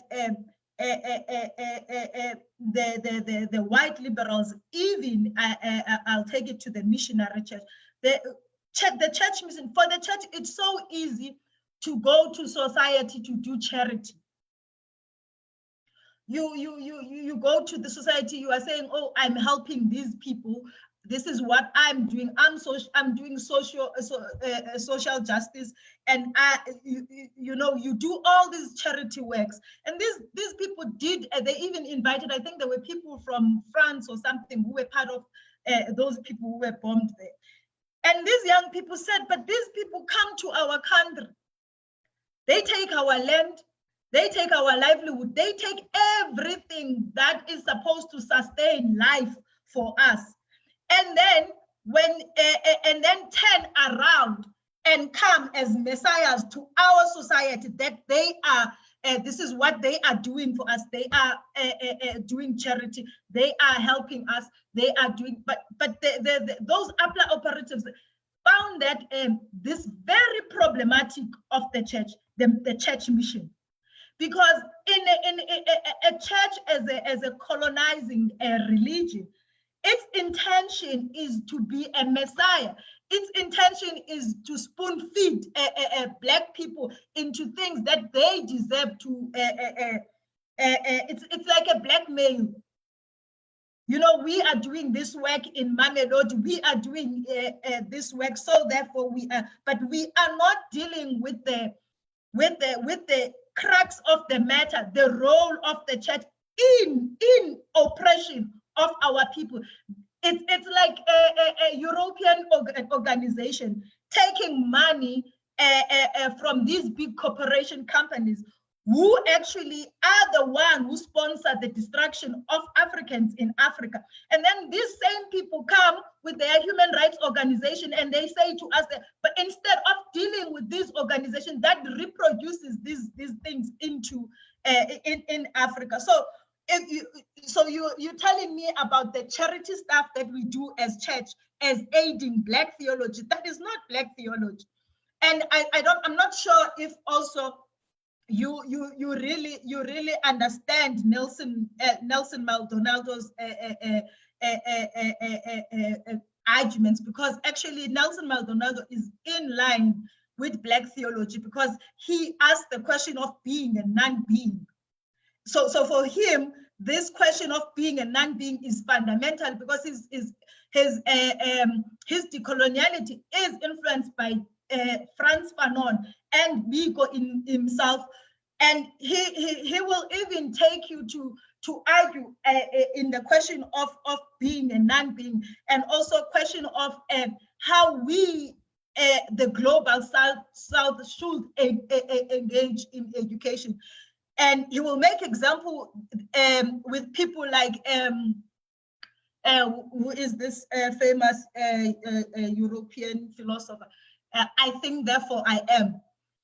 And he will engage the question that Fanon's prayer that, oh, my body, help me be someone who questions. And he will actually unpack this towards African knowledge is that we are not being because we think. We are being because we are in relation to others. And so I'm not sure what you mean when you say my engagement of Black theology is not in line with Nelson Maldonado, because I'm not sure if actually Nelson is doing a work of assimilation. And I understand, as someone who is in church, you want me to engage on the validity of, I mean, I've been a Wesley Guilder. Wesley Guild has forces, they do great work to go to the hospitals and help people. I've grew up in the Methodist church, but really, is that sustainable, like in really liberating our people? Or we are just doing what the system intends us to do? That we do charity in our own communities, and we don't aid our people to be agents of their own liberation. And so for me, this question, of course, the church, I mean, we will go further and say many of the Black liberation struggle leaders were educated within the missionary churches. We will talk about Forte, we will talk about this.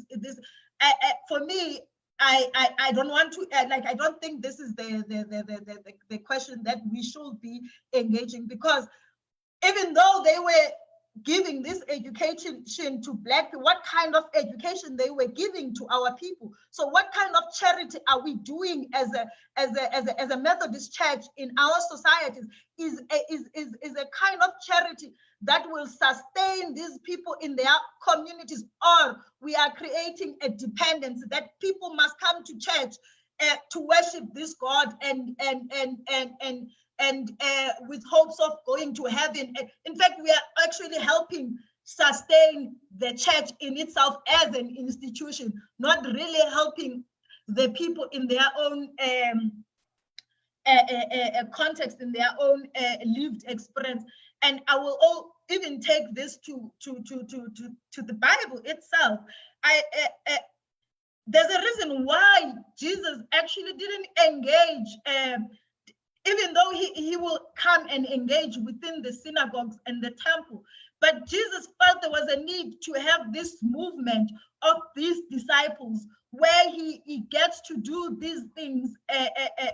He was not saying, come to me every Sunday, I will heal you, and you go back to your pain and suffering, and I will heal you next week. So the kind of charity the church does is a charity that is unsustainable, that creates dependency, because we want church numbers, we want people to keep on coming back to our churches and build the so-called institutional church. So I'm not sure how, I'm part of the Wesley Guild, but I'm not sure how the Wesley Guild can sustain the liberation with charity work that they do in our society. We're talking about now the liberation of people.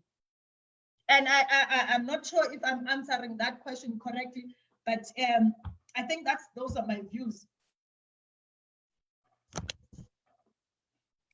Thank you, Sis Lerato, for sharing your views. Thank you so much. This is a very interesting topic and conversation and debate, and it could go on and on and on and on, because there are a lot of questions that keep arising, and there are obviously more views that the panelists have. So in the interest of time, I'm very sorry to the viewers, we can't take any more questions. I'd just like to ask the panelists to take 3 minutes each and just wrap up. Somolo, are you still with us, Tata?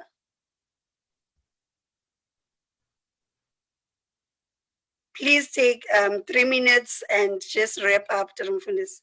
Yes, thank you very much. I am here and I'm enjoying just watching and listening. I wish I can just listen and leave it at that.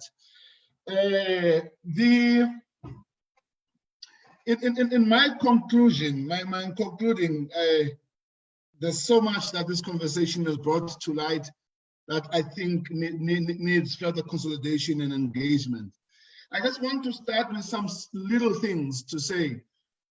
One of the things that has happened in our theoretical reflection is the danger of mixing concepts that can minimize the power of the other. And by that I mean charity and mercy have their place in any society. And therefore the intervention that is charitable needs to be embraced, but it needs to be embraced as exactly that, as a charitable intervention. Once you elevate charity into the concept of justice, you then get into trouble, because charity is never equal to justice. Charity is an intervention that comes at the moment of immediate suffering. Justice is at the point of the transformative of the system and the structures that results in the wounding of those that might end up needing charity. So I think we need to be clear in our minds that we do not elevate the things that we call charity and then think that when we do them, we are doing justice. We're not doing justice by being charitable. We are trying to help where people are. Now, the view that I have as I leave this conversation is simply this, and I hope I keep to your time. The first one is that Black people have to begin to engage with their Blackness in a transformative and in a way that don't make them fall victim to the genetics and all the arguments about the fact that I am Black means something much more than it means. We need to find that the true connect of Blackness is being at the center of a struggle against exploitation, against oppression, against dehumanization, against the sense that you are subhuman, that there's something in you that is barbaric, and you have no culture, you have no language, you have no imagination, and therefore you have no agency. We have to make sure that we keep ourselves to that tradition and understand that tradition in its deepest form. Because if we do not take that, we run the risk of really acting as if skin color is the definer of what we mean by the Black tradition. I say so because part of the truth is, and I'm not going to go into many of the things that have been said before, part of the truth is we are suffering from the syndrome, which I call the syndrome of a post-racial society, of a fetish concept that we are living in a post-racial society. That South Africa is post-racial. That's nonsense. South Africa and the world itself is structured around race. And we need to find the ability to engage that reality and that truth so that we're able to unbundle the powers that continue to hold us. And why do I say that? I say that because part of the truth is in South Africa, we were caught up in the post-liberation euphoria that kind of made all of us want to believe we're in this wonderful place. And then in the world, in the center of the empire, which we're not really talking about, the US, at the center of empire, the Black person at the head of that empire, the person at the head of the empire became Black. And all of a sudden, we confuse the symbolism of the Black face at that high place with the transformation of the empire. And therefore, we thought to ourselves, if it's a Black face at the head of the empire, Black people have arrived. That's nonsense. Black people did not arrive at the helm of the power dynamics of the world simply because Obama rose to become the president of the empire.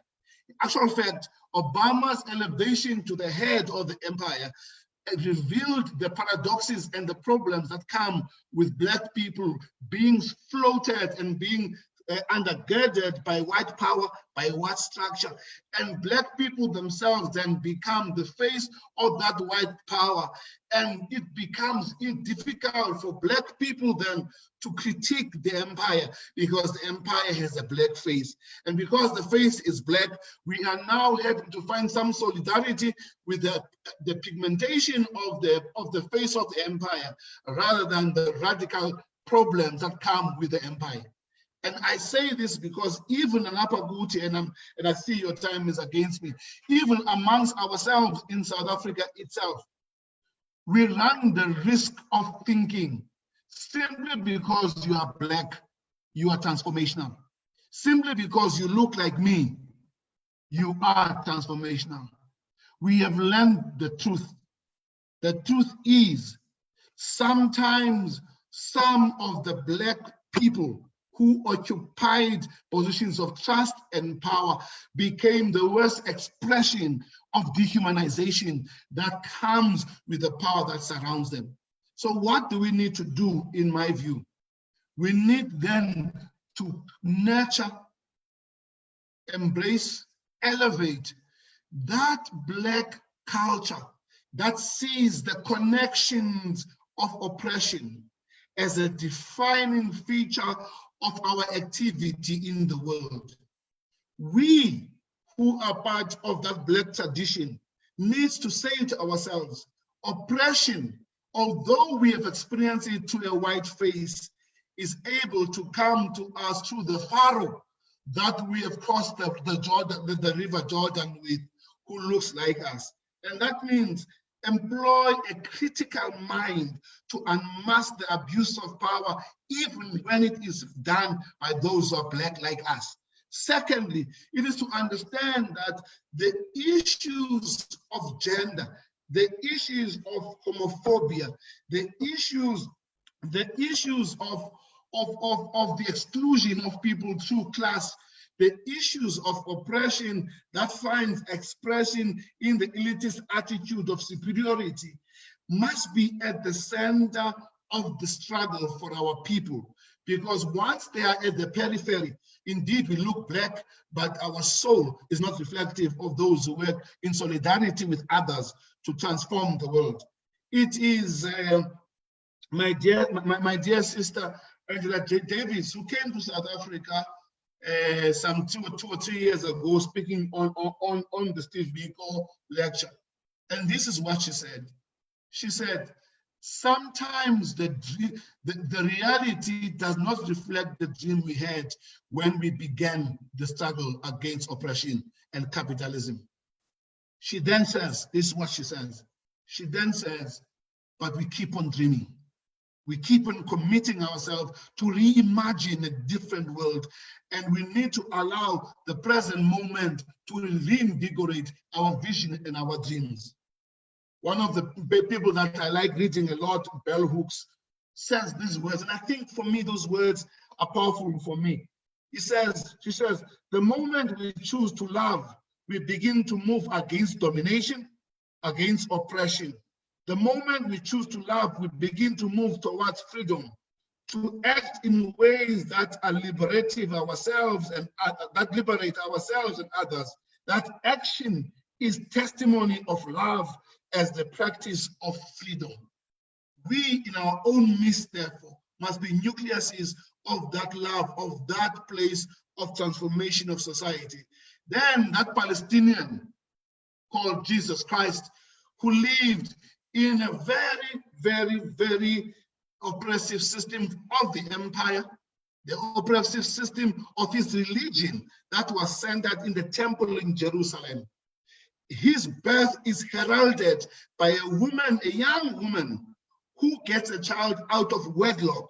And when she gets a child out of wedlock, that woman says the tables have been turned. Those who are at the top have been now taken to being underneath, and those who are underneath are now being raised to the front. And Jesus then has this ultimate entry into the world, not simply of a rush for heaven, but of a creation of heaven in the transformative loving acts of those who follow Jesus Christ.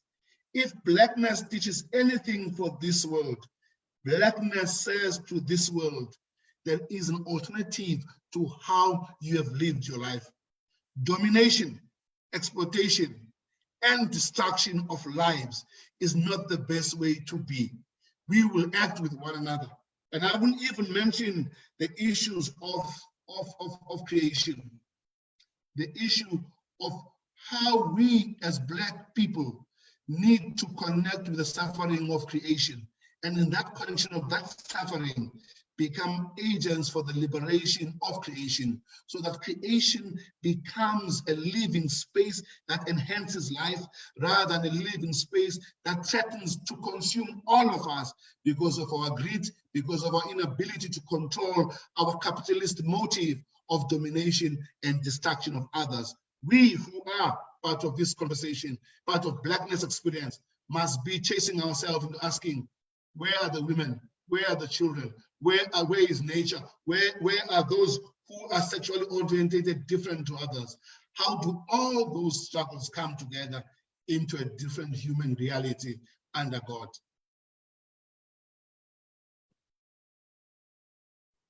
Thank you.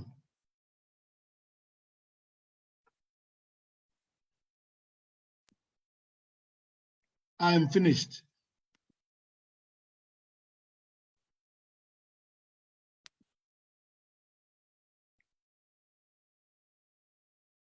I think Gobeko got kicked off and she's coming back on. Okay.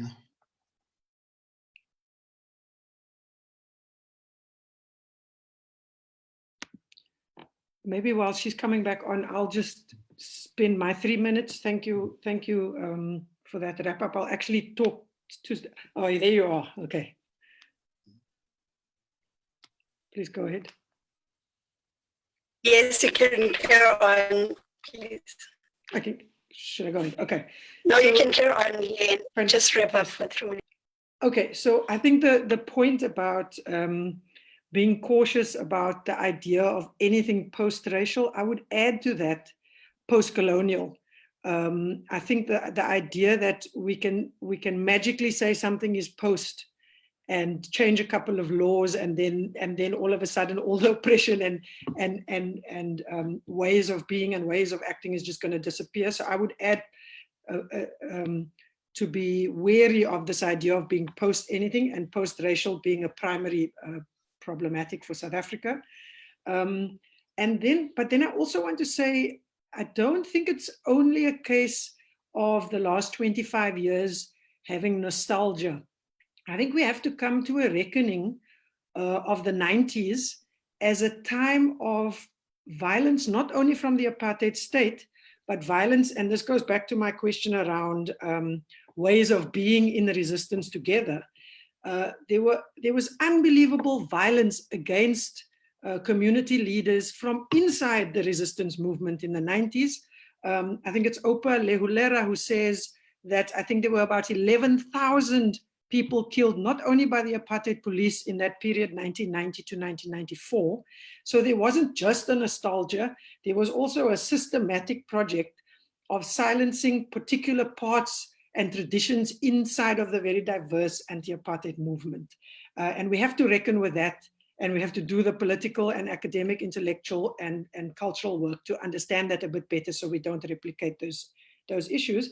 But then coming back to what I was asked to speak on, which is education, I think even as we have to be critical of even the Black consciousness movement, one of the things it did do in relation to education was tackling Maldonado Torres as well as bell hooks and a whole range of decolonial and feminist scholars have pointed out the way in which the university and education has tried to separate thinking and doing, as if these two things can exist separately, and that the Eurocentric, the colonial and imperial project was one that was promoting the idea that in this humanized form of the white heterosexual middle-class man, English-speaking and sometimes Afrikaans-speaking, in that image, what is understood to be better is if you can objectively dissociate your feelings, your practices and so forth from thinking work, and promoting an idea of good thinking as separate from action and doing. And the Black Consciousness Movement worked with radical Brazilian pedagogue Paulo Freire, and central to their protest and resistance and organizational work was to recognize that even as individuals, they were being given an opportunity to go to university, even if it was a second-rate, racially segregated university, was to recognize that part of what the system was doing was assimilating them into a system that would see them be an elite intellectual Black layer that would negotiate between the white power base and the Black majority, and internal to their practice, their ways of being with each other and with family and communities from which they came, was to say, we don't separate out the critical thinking work we're going to do and the writing work, the important work that was being done, from the doing work. And so the Black community programs,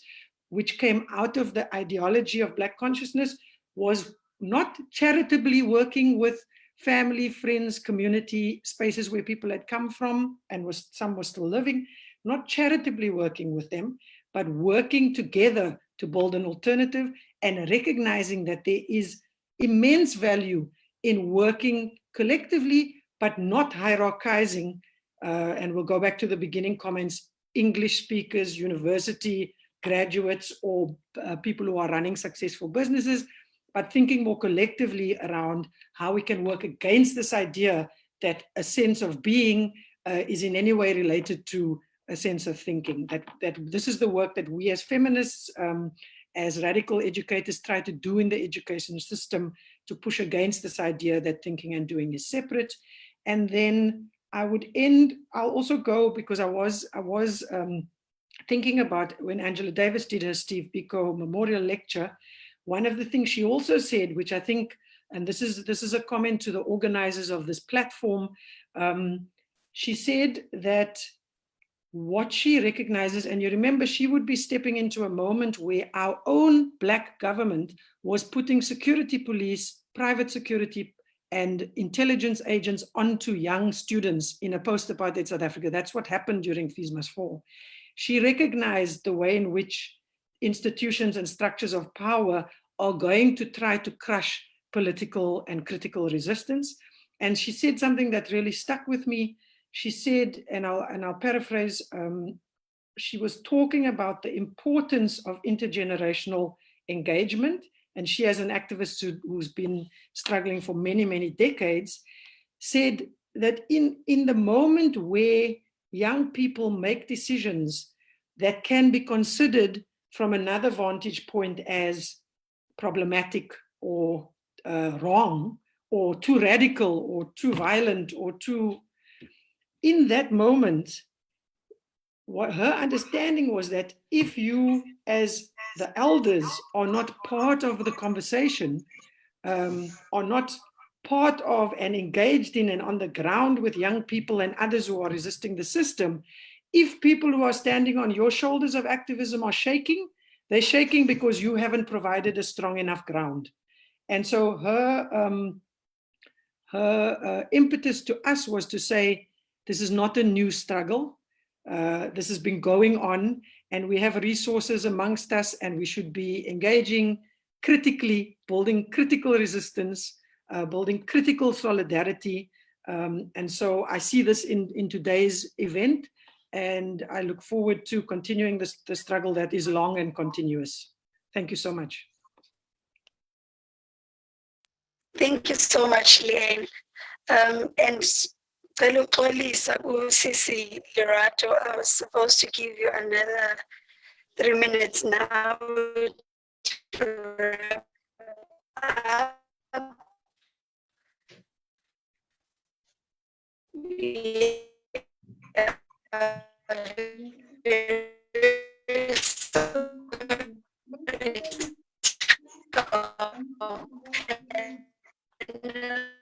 Sorry, Sisi, your internet is very bad. Out We of can't hear time. you. Appreciate Kakulu. We thank you, and you gave. Is it better now? Yes. Okay. Mfundisi uNqobo, can you just please give us a vote of thanks?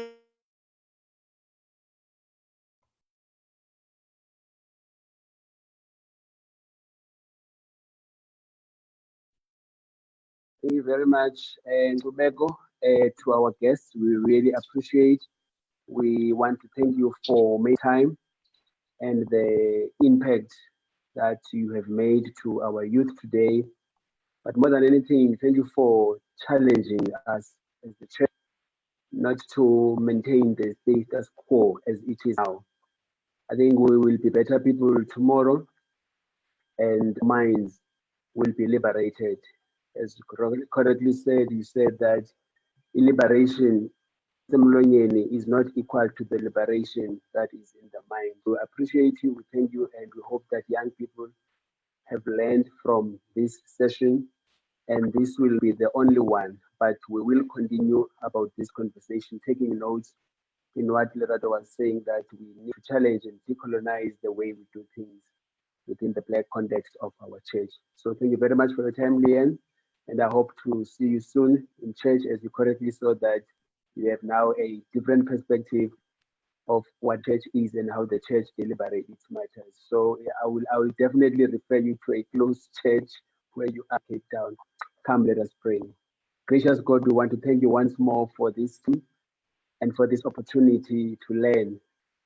We never get old to learn, especially in the challenges like these, when the world is no longer the same as it was before. We thank you, Lord, for this June 16 as a reminder of where we come from, where we are. And now we know going forward, where are we going to? So bless this, your servant, our sisters, Lerato and Lynn and Kubego, for the wonderful time we had. Bless the young people from wherever they are, in their homes. Sikhumbule somandla ukuba nguThixo nathi wena ngamaxesha onke, awubashiya abantu bakho, awubalahli abantu bakho.